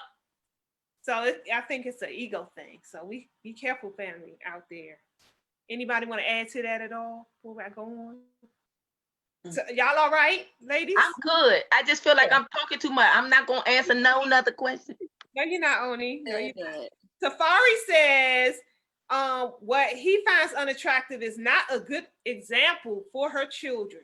Curses a lot, a party girl every week. That hit a little bone for me a little bit. I done had that experience. Not because I was a party girl. You was. I wasn't the party girl. You said you I was. always had it. Didn't I say I wasn't saying nothing? Let me just say this part. I can't stand that. I don't like when I see a sister with children and she's still at happy hour 3 or 4 times a week. It's all right to like you don't like you still a bomb woman. Your bond was just elevated to mother. You ain't missing nothing at happy hour. What's that about though? Why would a mother do that to begin with? You think? Do what? No, you need it at home, but you partying every week. Oh, okay. I think it's getting. So how often should she be able to go out? Is the brother still on the thread? Oh, I don't know. Can she go out? So if she work all week long, how often should she be able to have an outlet? He said a party girl every week. I mean, what's the difference if she has an outlet, she has an outlet, right? It shouldn't matter what her outlet is. If she's abusing it, then that's the problem. She could be going to yoga 5 times a week, taking time away from her kids because she addicted to yoga and be there 4 or 5 hours a day. It happens, so don't, just because it's a club event, you thinking she's around all these single men. What is she looking for? I don't know what they could be thinking, but either way, I think it should be a balance no matter what. As a mother, I raised 2 and it was hard by myself, and I needed those outlets. I needed a balance to be healthy. You have to have a balance. But that doesn't sound like balance that man is talking, the brother is speaking about. He sound like he's talking about partying in lieu of being a mother and taking care of your responsibility of your children. I think that's what his question was. Well, that's different. Yeah. I'm not ready to be a mother. That's where I want to go into. That's what I want. That's why I asked, what's that about? What's that about? That's, what I'm saying? It's not often. It's infrequent. I don't know a lot of women who do that. You know what I'm saying? But there are some who do. That's so right. What's that about? Why would you choose to be out there as opposed, every week? Like you said, Rachel, you know what I'm saying? Too much of anything ain't good for you. So what makes you want to be out there more than at home? And I think you touched on something when you said, I don't want to be a mother. I think that plays a part. I do. I think I've heard people talk about fitting the mold and being in a box and what motherhood should look like. That's the conversations that I hear surrounding that kind of thing mostly, though. Like, well, just because I'm somebody's mother, I'm supposed to not. You know what I mean? It's like, no, nobody is saying you can't do that, but you can do both and.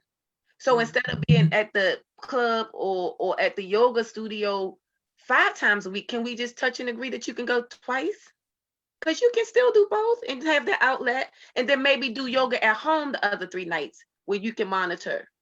You see what I'm saying? So I agree that happy hour home. You can always have. That's what me and my girls used to do. We had little kids. We have happy hour ourselves. That's right. We go to the club, but we had an outlet. And that's important that the person gets that. Right. So maybe that's what it is, AlQamar, just still needing an outlet from motherhood. But I don't know. I still feel like the brother was saying that's not necessarily a thing. It's something out there that you're looking for, and the responsibility of motherhood is on the back burner. I think that's basically that's what I got from the question. I see it as possibly escapism. That's what, yeah. You know what I'm saying? Let me get away. I don't want to be no mother. Running from, because like you said, there's no balance in that. There's no balance in that, because if then it becomes selfish. Really, it does. It becomes selfish, because who is being affected? You know what I'm saying? If these children who didn't ask to be here need you, as a mother, and you're out partying, then who's being affected? Who's being hurt by those decisions? But then you see the mother who may see the father, they're not with the father, and he's able to be free and go to clubs every weekend. Let's go there. So Yeah. Why is that? You know, it's not fair just because she's the mother that she has to take all the responsibility all the time.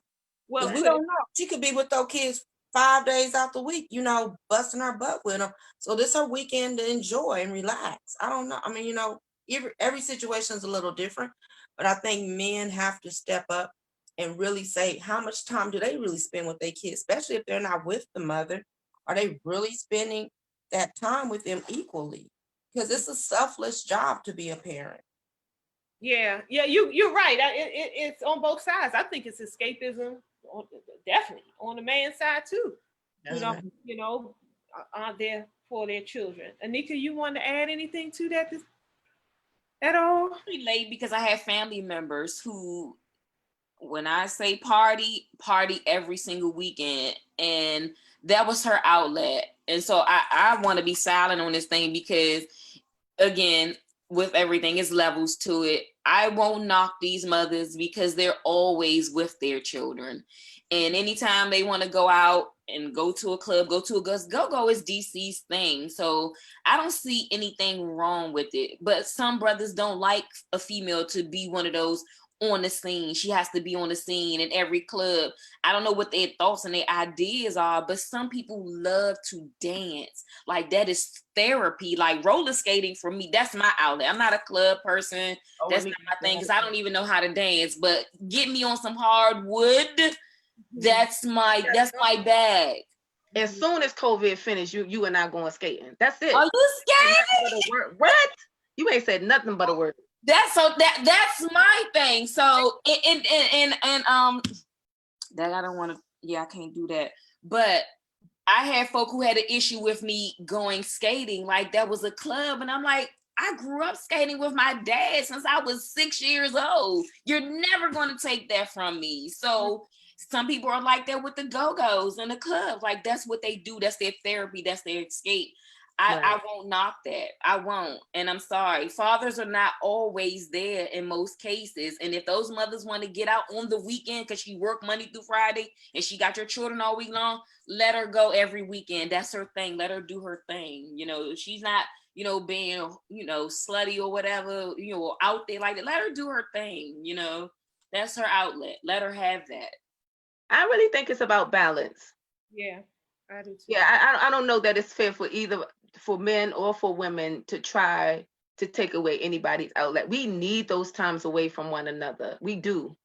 Because you have to be able to still be who you are. Like, we don't just stop being because we with somebody. You know what I'm saying? Like, we still have these things that, like skating, we still need that for whatever we attach to that. Yes. So there is never going to be, I never will advocate for that.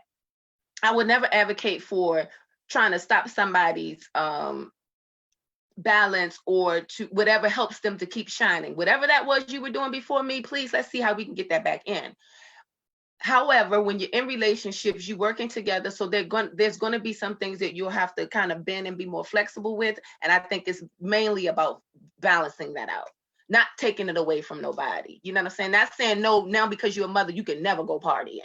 That's right. Ridiculous. Yeah. That's ridiculous, especially if you're a mother and you in your mid-20s or your late 20s. It's ridiculous to think that you're not going to go out and have a good time away from your children. Or even if you're a mother and you're 50.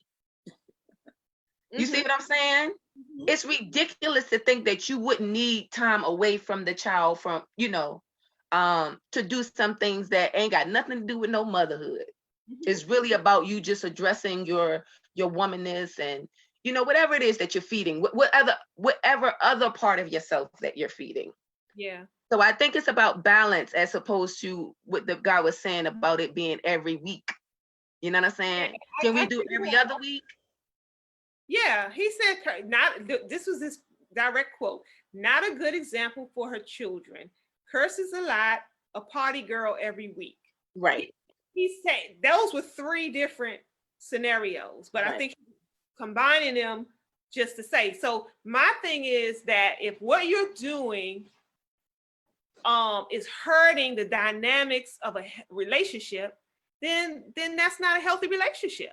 You know what I'm saying? So if we could do whatever we want, but if we're gonna party every week and we got a man and children at home, and that they're hurting because we're partying every week, then You where's gotta the look at balance in that? We doing what we want to do, but our relationship isn't being affected because of that. So where's the balance in that? Why can't we, hey, let's come on, let's all party together some weeks. You know what I'm saying? If that's gonna bring the alignment back in balance. Right. So I think that's what he's saying. right.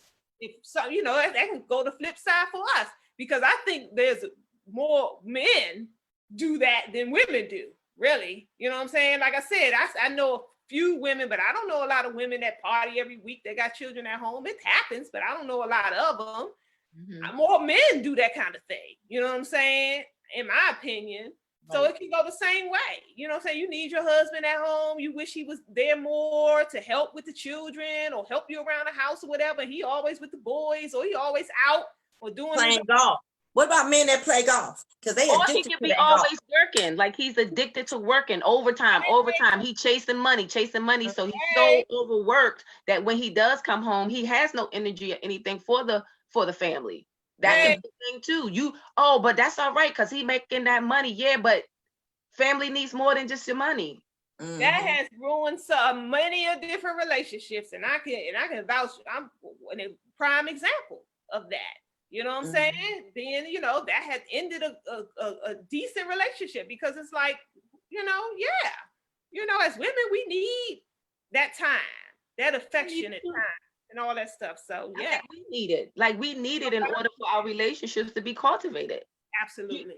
That's another thing that's coming up for people with COVID right now. People really starting to say like, oh, I don't know if this is the right person for me, because I was good if we only had 3 or 4 hours a day. Because we were both busy away doing all of these other things. And now you having to spend a little bit more time. You realize like, oh, I don't know if I really. Wait a minute. I don't know about this. I'm going outside. And I got to be with you for 24 hours. I don't know if I like you for 24 hours. I got to figure out what to do with you. I don't even know enough about you to figure out what we can do now that we're in COVID. I don't know. I got to think about this again, because we were only good when we were both out working ourselves down to the bone, and we only had a few minutes left in the day to connect with each other. Okay, family, these may be considered superficial, but I'm gonna shoot them out there anyway because they came up a lot. And again, I'm only doing this because I in my opinion, I think we don't listen enough. We don't. We shun what brothers say, and we, you know, is as being superficial, or we don't want to hear it, and we're not listening. So basically, a few things that came up a lot was women that smoke, women that use a lot of profanity, and tattoos everywhere. Was three things that the brother said that they found unattractive. Anybody want to touch on any of that? They naming women in a trap. Hey. Look at me. My son would be so mad because he's like, Mom, you corny. You're not supposed to do trap. But I'm like, hey. Let me go to the stream. Okay. All right, well, we moving on. We're not touching that at all. We're gonna leave it at in the trap. Yeah, leave it there. Okay. Complains a lot but does nothing to change. I see how that could be a turn off. Yeah. A lot of brothers may call that nagging. That is very unattractive. It's Okay. annoying. When we complain as women to our men, is it we want them to change? Because he's saying complains but does nothing to change. No, it could be like complaining about something in their personal life and they're not doing anything. Like I could say all day long, oh my God, I can't get in my jeans anymore. I can't fit this and I can't fit that. But you see me scarfing down all the food and I'm not doing anything to fix it. So it's like, shut up. You complaining, but you're not doing anything to fix it or change it. So I think not nagging them, but just complaining about circumstances, our own personal stuff, and not doing a thing about it. My job this, my job that, but you're not doing anything about it. So zip it.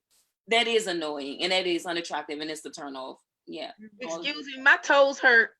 My toes, y'all stepped on my toes. Uh-oh. What happened? My toes hurt. I've been complaining about that weight thing, y'all. Have you been in the gym? Oh no, that's my thing. That's why my toes hurt. Well. You want to join in? I'm not a gym kind of girl. Anyway, I don't like the gym. But I love to dance. I haven't been able to do that. Hula There's some hoop. other things I could do. I just haven't You got been. a hula hoop, Oni? Do a hula hoop. Yeah, I mean, I got all kinds of things I could be doing, Rachel. But the thing is, my toes hurt because I keep complaining about it and I ain't doing nothing. Oh, could that be under the description of lacking motivation? No, it's just, well, maybe. Oh, you want the weight to just melt off magically? Just want to complain that I'm fat again. No, no, I'm not fat. I'm not But fat. no, But Oni. I just want to complain about not being able to, like, I don't want it on me, but I don't want to do nothing about it, really. I really don't, because I would just do it. I respect your honesty. Yes, I really don't want to do nothing about it. And then here was the other part. I kind of like the 2 hips. That's my grandmother would say. Oh, you got 2 hips now. So I like the 2 hips. I don't like the other places where the stuff is growing. I got you. You see what I'm saying? So I like the woman body and I like, all of that. But then I'm like, oh, I feel heavy. My knees hurt, my ankles and stuff. What's happening? I don't want to be this like this. Thank y'all for letting me have my little therapeutic moment. Nobody else has any? Okay. Communicates with their ex. I saw that. I have an issue with that. I do. Go ahead. Because we all get along. And in our ideal society and in our ideal community, why wouldn't you want me to communicate with my ex? They're not my enemy. So that's some insecurity right there. That shouldn't be a thing where it's unattractive. No. I completely agree with you right there, Aneika. That got a whole lot of likes from the brothers. And I'm friends with all my exes. Ain't not one I can't pick up the phone and call right now and have a decent, civilized, friendly conversation. But that don't mean I want them back.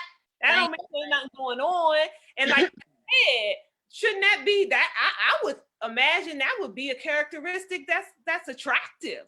That you can, you know what I'm saying? That you ain't out there with holding all kind of malice and all that other you know what I'm saying, bitterness and all that kind of stuff. So that to me says something about your character. Yeah. I think men in particular, when it comes to that, they're the mindset. I know men. He don't want to just be your friend. He just waiting for an opportunity. That's what I've gotten. And of course, I was like, you're going to have to work that out, brother. That ain't got nothing to do with me. Yeah, that ain't got nothing to do with me. That sounds like you have to work that out because you're right. And my thing has always been issue. But I have run into women who feel the same way too. And they sitting around and they like, not just with your exes, but just women in general. They don't even want you around other women interacting in no capacity.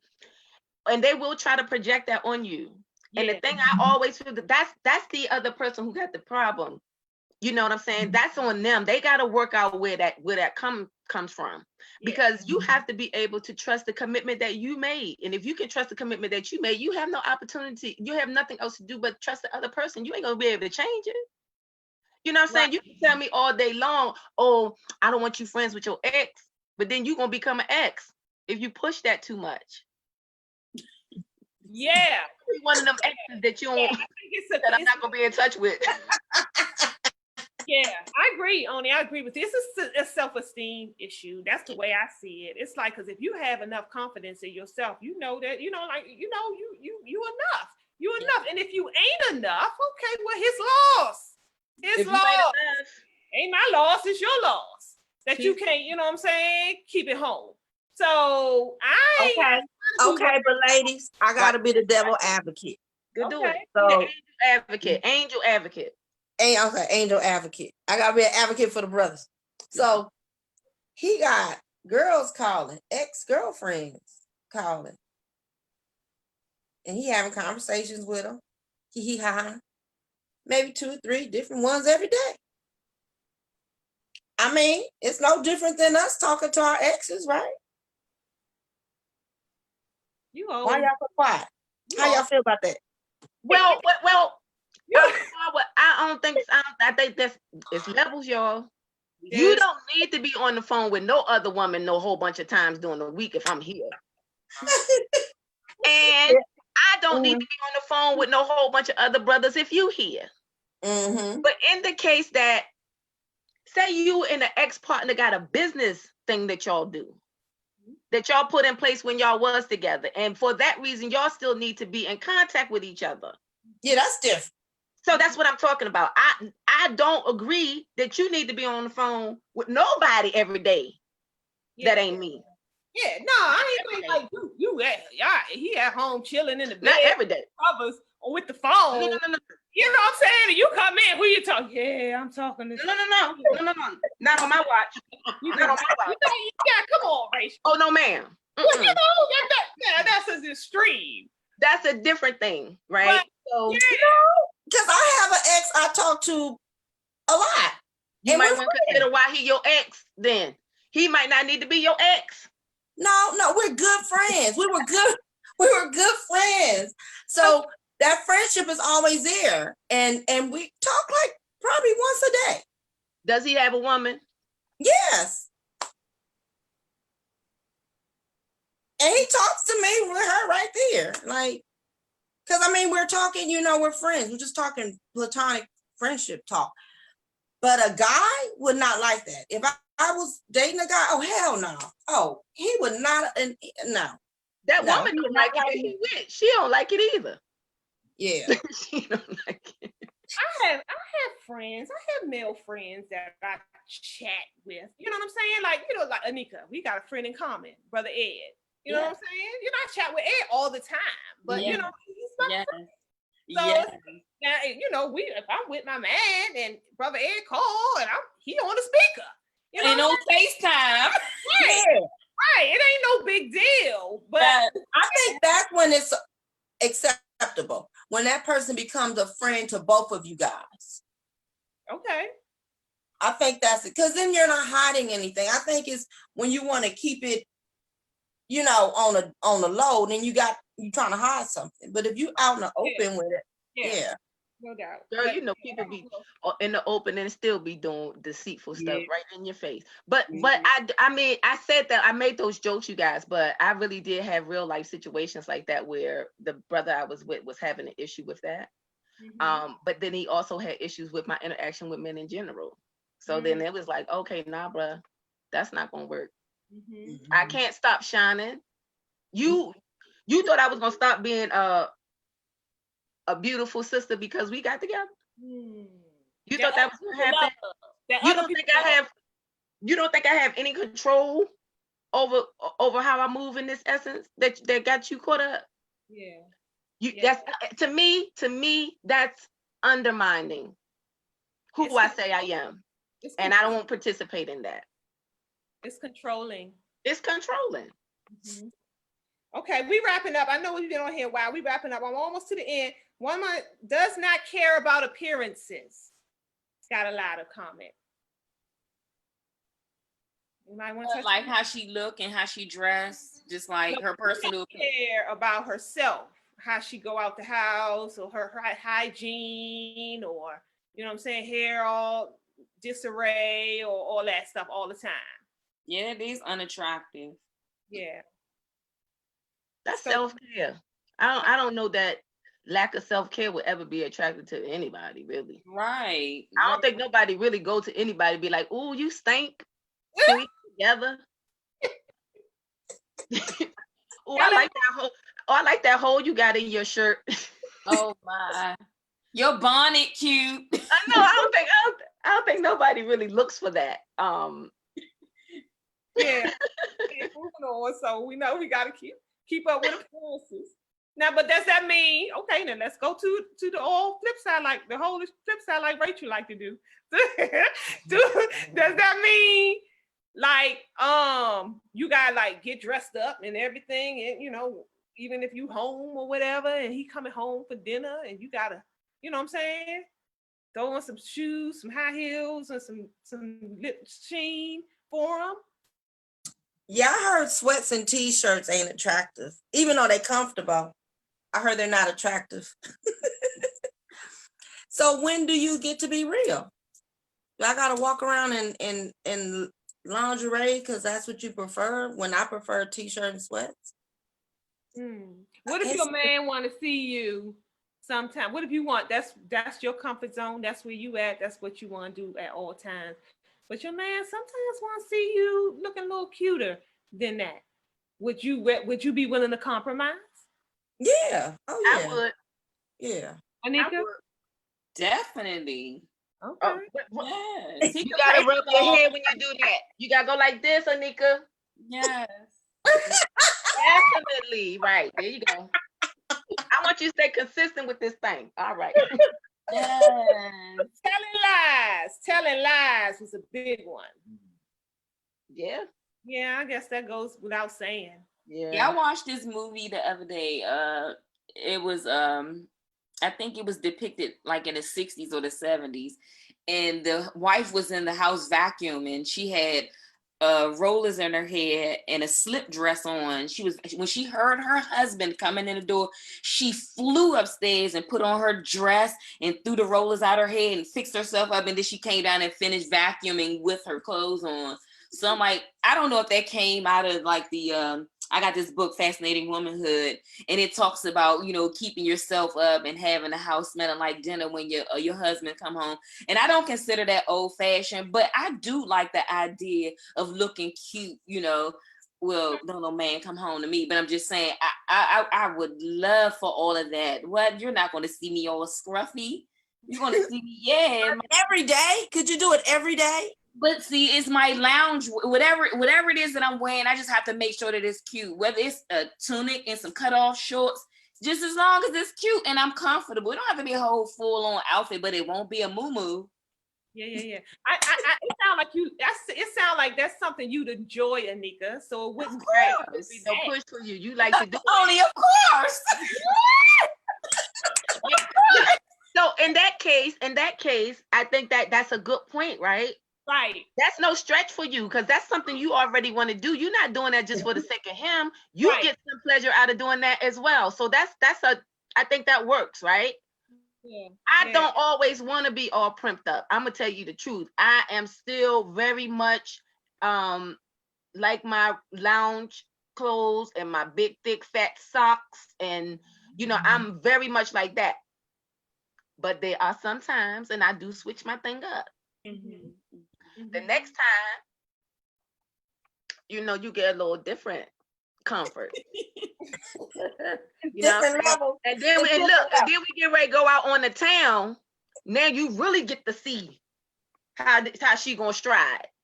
So I like to give you a variety because I don't want you to ever get complacent, or I don't want you to ever feel like it's always got to be this way, because I'm not that way. Some days I feel like being real primped up and pretty. Some days I feel like a baseball cap or a gay lay, a hair wrap or something, and a pair of sweatpants. What about the second and third date though? What about you? Like you all dolled up for the first date, and then the second date, you know, you're going to someplace similar, but you got on sweats, and the third day sweats, and he like, dang. I think doing the whole courting piece, you gotta keep it tight. Okay. In my opinion. Well, then however you keep them, I mean, you get them, you got to keep it up though too. Right. You know, because then that's when a guy can say that you're lying. Like right. You know, where you portray to be this princely person every time we went out. And then once we actually became one, I found out this is not you. You don't even like a whole dude now. He's married now. I'm married. Where he come from? I'm wearing his boxes. You know what? That's real, y'all. I had a conversation with a brother that's really real. I had a conversation with a brother today that was saying that to me. He was saying, he was talking to me about his wife and they going through some challenges, and he was saying to me, she's this and she's that. And my response to him was, she was that before you married her. You knew she was that before you married her. And he was like, nah, to be honest, nah. Because before we got married, she was doing this and the other. And as soon as we got married, she just put all of that down. So that's real what you're saying. And I don't agree with that. I don't think you should stop. But what I am saying is that, see me, I'm going to show you from the beginning. So no, I don't know that I would go out dancing in some sweatpants, because even if I wasn't going with you, I'm not going in sweatpants. Mm-hmm. You see what I'm saying? I'm going to doll it up if I'm going out anyway, right? But on an everyday basis, no, I'm not in here putting on no makeup and no high heel shoes and I'm not primping up every day like that. Mm-mm. I got a son, a 15-year-old. Ain't nobody got time for that. Yeah, Micah said, I would appreciate dashiki night gown. A dashiki nightgown. I love it. Ooh, You better keep it that's a good idea. melanated and Nubian. But I think that goes for men too. You know what I'm saying? They like to see us all dolled up and pretty and stuff, but the fellas, we like to see the fellas nice looking too sometimes. So you know what I'm saying? Especially the working guys with the khakis and what I'm saying? Khaki and work boots. So sometimes it'd be nice to, what I'm saying? Nice looking brother, dressed nice, smelling nice. So that can go both ways. Drawing attention to us when out. Loud, obnoxious. They don't like that. Fussing at the waiter. All loud and stuff. Everybody drawing, looking at y'all from across the room because they hear y'all conversation. Because you're that loud all the way across the room. What y'all think about that? What? I think some of these observations men are making are based upon us women not having our grandmothers and our mothers in our lives to teach us how to have certain poise and etiquette. When it was taught and you saw it every day, you did it unconsciously. But now we don't have that, unfortunately. We've lost that. We've lost that tradition of learning from the older generation. And we have to put an effort into that, because if we don't, it's the next generation is going to be even more lost than our generation. Teach on that. I couldn't. It was just like the small things, like we were taught. If you wear a short skirt, cross your legs. We were taught just simple manners that a lot of newer generation is losing, and I think we got to get hold of that. And these men won't have all these complaints. I agree with that wholeheartedly. Because we lost, in a lot of instances, we've lost the way. And if nobody is there, and how do you learn if you've never been taught? You know what I'm saying? That's where I always say that when people complain about getting rude service at a lot of these public places that, what I'm saying, a lot of young folks tend to work at and stuff, and they be like, they rude. And I'm like, you got to keep in mind, they probably come from a household where the parents cuss them out every day. They watch TV all day, every day. And, that's where they, what I'm saying? So they taking their cues from all the wrong places. And the parents will grow, what I'm saying? They don't have it to give to the younger generation. So yeah, that's big, Rachel. I think Hanifa mentioned that the last podcast we did, when she was saying that, when did we learn when we didn't see it? Some things you can be told and you can know in theory, but the best teacher is the experience. And so if you haven't seen it, you know what I'm saying? Fortunately, I think some of us, we did have an opportunity, like those 70s babies, right? Mm-hmm. We still had grandma on them a little bit. I know I did. I was still able to see some elder women in my family and see their examples in different ways how to interact with that masculine energy in the most appropriate way, and how to carry yourself in a certain way. Our young people are on social media. My concern with them is that they don't have any interpersonal skills. Like, forget about wearing a short dress. I don't even think they know how to talk to each other. Like, have a conversation without the screen. Yeah, and my concern is so much vulgarity. We have normalized vulgar language. That stuff is normal. Look at me. I was just about to curse. My point. You know what I'm saying? It comes out. You don't even have to think about it no more. Everything is an MF. Everything is a B. The N word. You know what I'm saying? And that's part of our normal lexicon right now. And it's like, it's vulgar. And that, for me, I think that lowers, it's a lower energy vibration, first of all. You know what I'm saying? And so, the morality it gets lower. I mean, you know what I'm saying? For me, I think that's another something that, we learn from outside sources, outside of our, grandmothers and people who can guide us and steer us in a proper direction. And we take our cues from those on TV. And that's what they do all day, every day. And the radio, the music plays a huge role in that. You know what I'm saying? You turn on any rap song. You know what I'm saying? Even the ones that's on the radio nowadays, every other word got to be bleeped out. You know what I'm saying? And I'm sure it ain't but a matter of time now before they stop even doing that. And so how all that lowers the energy in the whole vibe. The whole vibe, and everything is energy. So yeah. Anybody want to say anything to that, or are we moving on? I just want to know, with all the complaints that the brothers have, what they find unattractive, like, are they willing to be patient with those of us who didn't have the guidance that we needed to have etiquette while we're out and about, or we don't know that it's best to lower our tone and not, be so loud, like some of us are, like. And then not only that, will they have the patience? Do they know how to gingerly approach us without, I don't know, I can't even say this because sometimes we'll be offended anyway.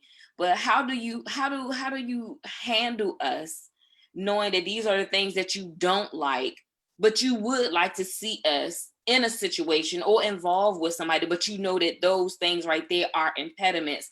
How do we get around that? So I guess that's like a twofold question. Like, first of all, are you going to have the patience with me, knowing that I didn't have the guidance and the upbringing, to, conduct myself properly?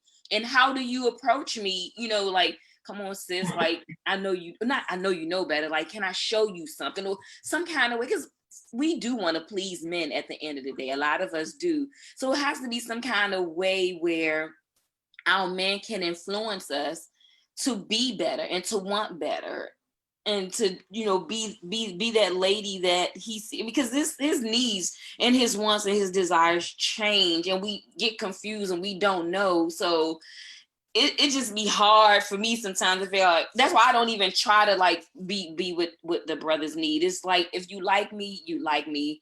And that's just how it's going to go. I'm no longer going to try to morph into this thing because this is what I hear that you like and this is what you don't like. I'm not doing that anymore, because I really feel like I sit on a seat where I could say, okay, yeah, you like, I'll have you, or yeah, I'll have you. I'm not waiting for anybody to pick me. That's where I am right now. But I'm just saying, for the sisters who are waiting and they're like desperate, just sitting like, I want to be picked, I want to be chosen. How do you go to her? And I don't know. I'm just rambling on. That's an excellent it's an excellent breakdown. It's an excellent question. I think a lot, again, we can't get away from self-work. We can't get nowhere around it. Where you go, that's going to always come back. That's like a slingshot. The common denominator or boomerang is doing the self-work and working on yourself to the point where you get that information for yourself. So now you got it and you're able to exude that outwardly and not the other way around. You know what I'm saying? Empathetically, without any judgment, gently you can come, because you already did that work on yourself, and you know about the patience that you had to have with yourself. But more importantly, if I can expand that question a little bit, I don't know that brothers will be able to tell us exactly how to be women more than women would. So I think that might be a question for us women. I was How going do there. we come to each other? It's going there. See that kind of thing happening to Mhm, support each other, because we're gonna know better than men how to be women. mhm. They're gonna give us some insight, but at the end of the day, men don't have their experience is gonna be different. Yeah. They're not dealing with they know some stuff by their observation from the outside, but they don't know all of what we go through, and that's vice versa. You know, so it's like, yeah, a woman can tell a man, these qualities that I've seen in manhood or that I've observed in my experiences is something that I think you could maybe apply. We can approach it in that way. And the same thing that men can do. But in order for us to really get that piece about being virtuous women or women who knew to cross their legs and stuff, a man ain't gonna be able to go to a woman and say, yeah, you gotta cross your legs when you have the short skirt on. That's something another woman is gonna be able to say. And there's some things that's on a deeper level. So I wanted to just kind of add that to the question and say, well, you know, how do men do that? Well, there's some input they can have. I think that would be mostly a bonus, but I think us as women have to be able to help each other with that more so. Yeah, I agree. What's ladylike, what's not ladylike, I think has to come from other women. And to Rachel's point, because we have that huge gap where that was missing for a few generations, I think now having conversations like this helps us, you know what I'm saying, lay the foundation so that we can begin working on that and supporting each other in a loving and a compassionate and an empathetic way. And not only talking about it, but actually being examples of it and leading an example, you know what I'm saying? Or trying, you know, ain't nobody, it's not easy to do that because we got a lot of stuff that we got to get rid of and make some room. But I think that, yeah, I don't know if men can do it to the level in which we need to do it, that we need to learn how to do that. And I agree with that wholeheartedly. I would just add too, and I know this discussion is centered around men. That's what's the topic, but the information we need to gather is not so much necessarily to grasp a man. It's to better ourselves and to be, you know, and to walk this earth, you know what I'm saying, in our divine energy, you know, and using all our faculties to, you know what I'm saying, for self preservation, really. So yeah, it's been It was more like constructive criticism. What did you say, Rachel? It was more like constructive criticism that I think, you know, we needed because nobody never exposes it, talks about it. You're gonna just keep repeating it. You're gonna teach it to the next generation. That's right. And it's gonna be the norm. And if it's bothering these brothers, I'm glad they're telling us, because now it's time for us to do what it takes, to do the groundwork, to start showing these young girls how to be more of a lady. Absolutely. Like y'all always say, it's kind of I come to interrupt the pattern. That's right. Real. Breaking cycles out here. Right. Abdul says inability to take accountability or apologize. A victim mentality when made aware of their wrongs, allowing anyone to have access to them, and a lot of what the other men already mentioned. So inability to take accountability or apologize when they are wrong. Because we're right. We're perfect. We're not bossy or nothing. We just know best. That's the only thing.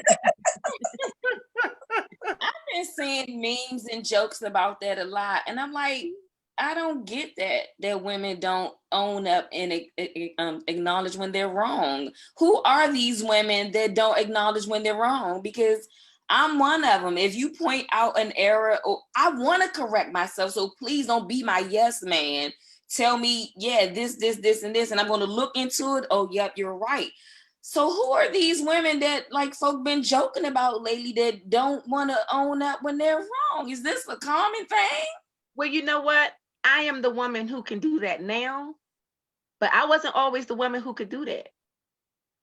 You know what I'm saying? You didn't want to own up to when you didn't want to take responsibility. You didn't want to be held accountable. Not all the time. So you was arrogant and stuff. No, when I was like 20, in my early 20s and all of that kind of stuff. What was that about, Oni? What was it about? Yeah. It was I think it was a misdirected I think it's that question of assertiveness and aggression. I think I had a chip on my shoulder that can't no man tell me nothing. Okay. Can't nobody tell me nothing. And I think it was just a lack of maturity. You know what I'm saying? I didn't really look. Who know what they really doing in their early 20s for real? But they settled grown women now in their 30s and 40s and 50s. Listen, so the reason why I said I was that woman, because the point that I wanted to make after doing my self-work, now it's like, oh, there is some humility there. And now if I am in a situation where my sister or my brother comes to me and say to me, oh, listen, you showing up this kind of way. Even if it's something I don't want to hear or I'm hurt by what you're saying, I'm more inclined now to receive what you're saying because it's a lesson in that for me. And if I can grow better and be better, then absolutely bring all of that to me. Absolutely bring out, because I want to be the best version of Oni Afriye that I can be. That's where I'm at now. That's not who I was late teens, early 20s. Glenn said PTSD. Yes. Stress disorder. Yes. That relates to not wanting to admit when you're wrong? I think it relates to having old habits that you're not even aware of. You got habits that have been passed on to you that ain't even something you created this lifetime. It's something that was going on from way before, and it becomes your knee jerk. It becomes a part of who you are because you don't even know that you actually operating from that. You see what I'm saying? Or maybe you've been in an environment, or you grew up in an environment where you was always told how wrong you are. Oh yeah. You always wrong, or you always bad, and you always. So now that you're an adult and you have some control over what is said and what is done, you might put up a barrier like, ain't nobody gonna tell me nothing. You know, but it could be a variety of things. I don't know that my situation came from that. I think for me, I was just trying to find my footing. And because I was already so knowledgeable and wise on certain levels, I just was operating from I know everything. You know, it wasn't because nobody told me I was wrong so much. It was just like, yeah, no, I've been studying. I know what I'm talking about. And so I'm out here bumping my head and stuff like, oh, and somebody comes say, oh, you know, Nee, you don't have to keep bumping your head right there. You know, if you just scoot over to the left a little bit, you won't bump your head no more. So ego. Ego is probably what I was dealing with at that time. And I always use ego as an acronym of edging God out. But as I continue to do my self-work and put that time in, and I'm really operating from my God self, my humility comes so I can be humble when I'm not right. You understand what I'm saying? I don't have no chip now. Now it's all right that I'm not right. Yes. It's all right that I don't even know to be right, right? Yes. Because then I can say, oh, if I say I don't know, then guess what that does? Open up a space so I can know. That's right. So please bring it to me. Bring it to me. So that's the whole point that I was trying to make. I'm not saying that's how I exist now. Totally, I don't exist like that now. But I wanted to be transparent and say that it was a time when I was. Absolutely.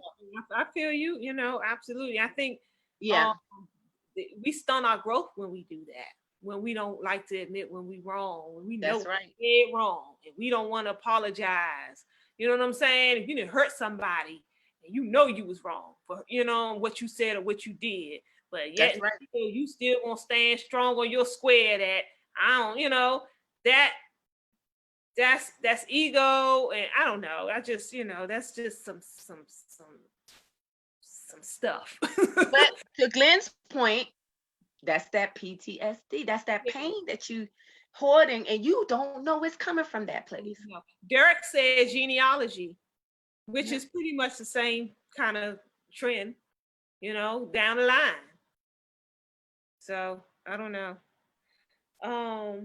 Anybody else want to add to that? And I'm almost at the end.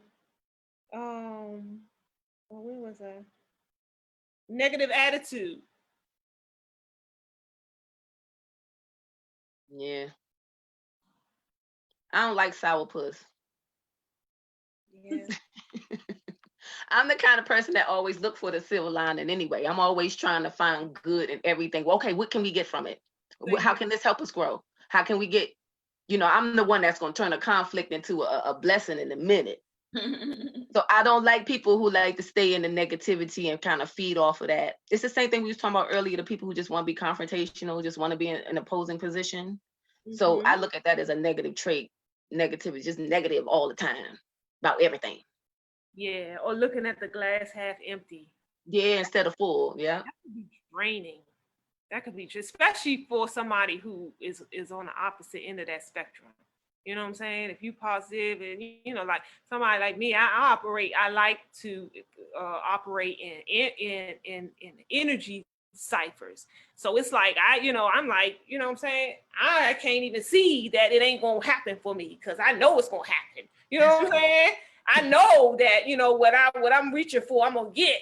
But somebody in my cipher saying, but, you know, you might want to look out over beyond it. It's something, you know, something coming down a hill here, or wait a minute, what if you don't get it? What you gonna do then? That for me is just like frustrating because it's like you knocking me off. Now you know what I'm saying? We vibing here. Me and the universe vibing here. Right. And you find those stones in that. You know what I'm saying? So, you know, I think that could be an imbalance. Right. Yeah. So, okay, family, if that was it, and we've been on this thing for 2 hours. Wow. So, thank you for having me, AlQamar. Thank you, guys. Thank you all. Thank you for doing this important work and having these important conversations. Yes, I appreciate you guys hanging in there. We got nice meeting you, Oni and Rachel. Yes, I enjoyed this. Really did. We need to do it again. Yeah, and tune in, family, to Hanifa and I. This was not the Empower Hour, the official Empower Hour show Hanifa and I do every Monday at 8 p.m. She is on travel, and so that I decided we're going to take this platform anyway and keep it moving with some other strong sisters that got a lot to share and give. But Hanifa and I will be back next Monday, 8 p.m. to talk to brothers. We're going to have some brothers on now. They're going to be sharing with us, you know, from the relationship perspective and how they view things and see things. So tune in for that show. Join us on the Empower Hour Talk Show on Facebook. We're at Miss Free the People on YouTube. And again, every 8 p.m. Monday night, here we are. And listen, if you got any fellas out there who want to come on the program, or sisters too, you know, you got a voice you want to share, inbox me because we're looking for some fresh content for some upcoming shows. So let it be known. All right, family. Thank you, ladies. Thank you guys so much. Love you guys.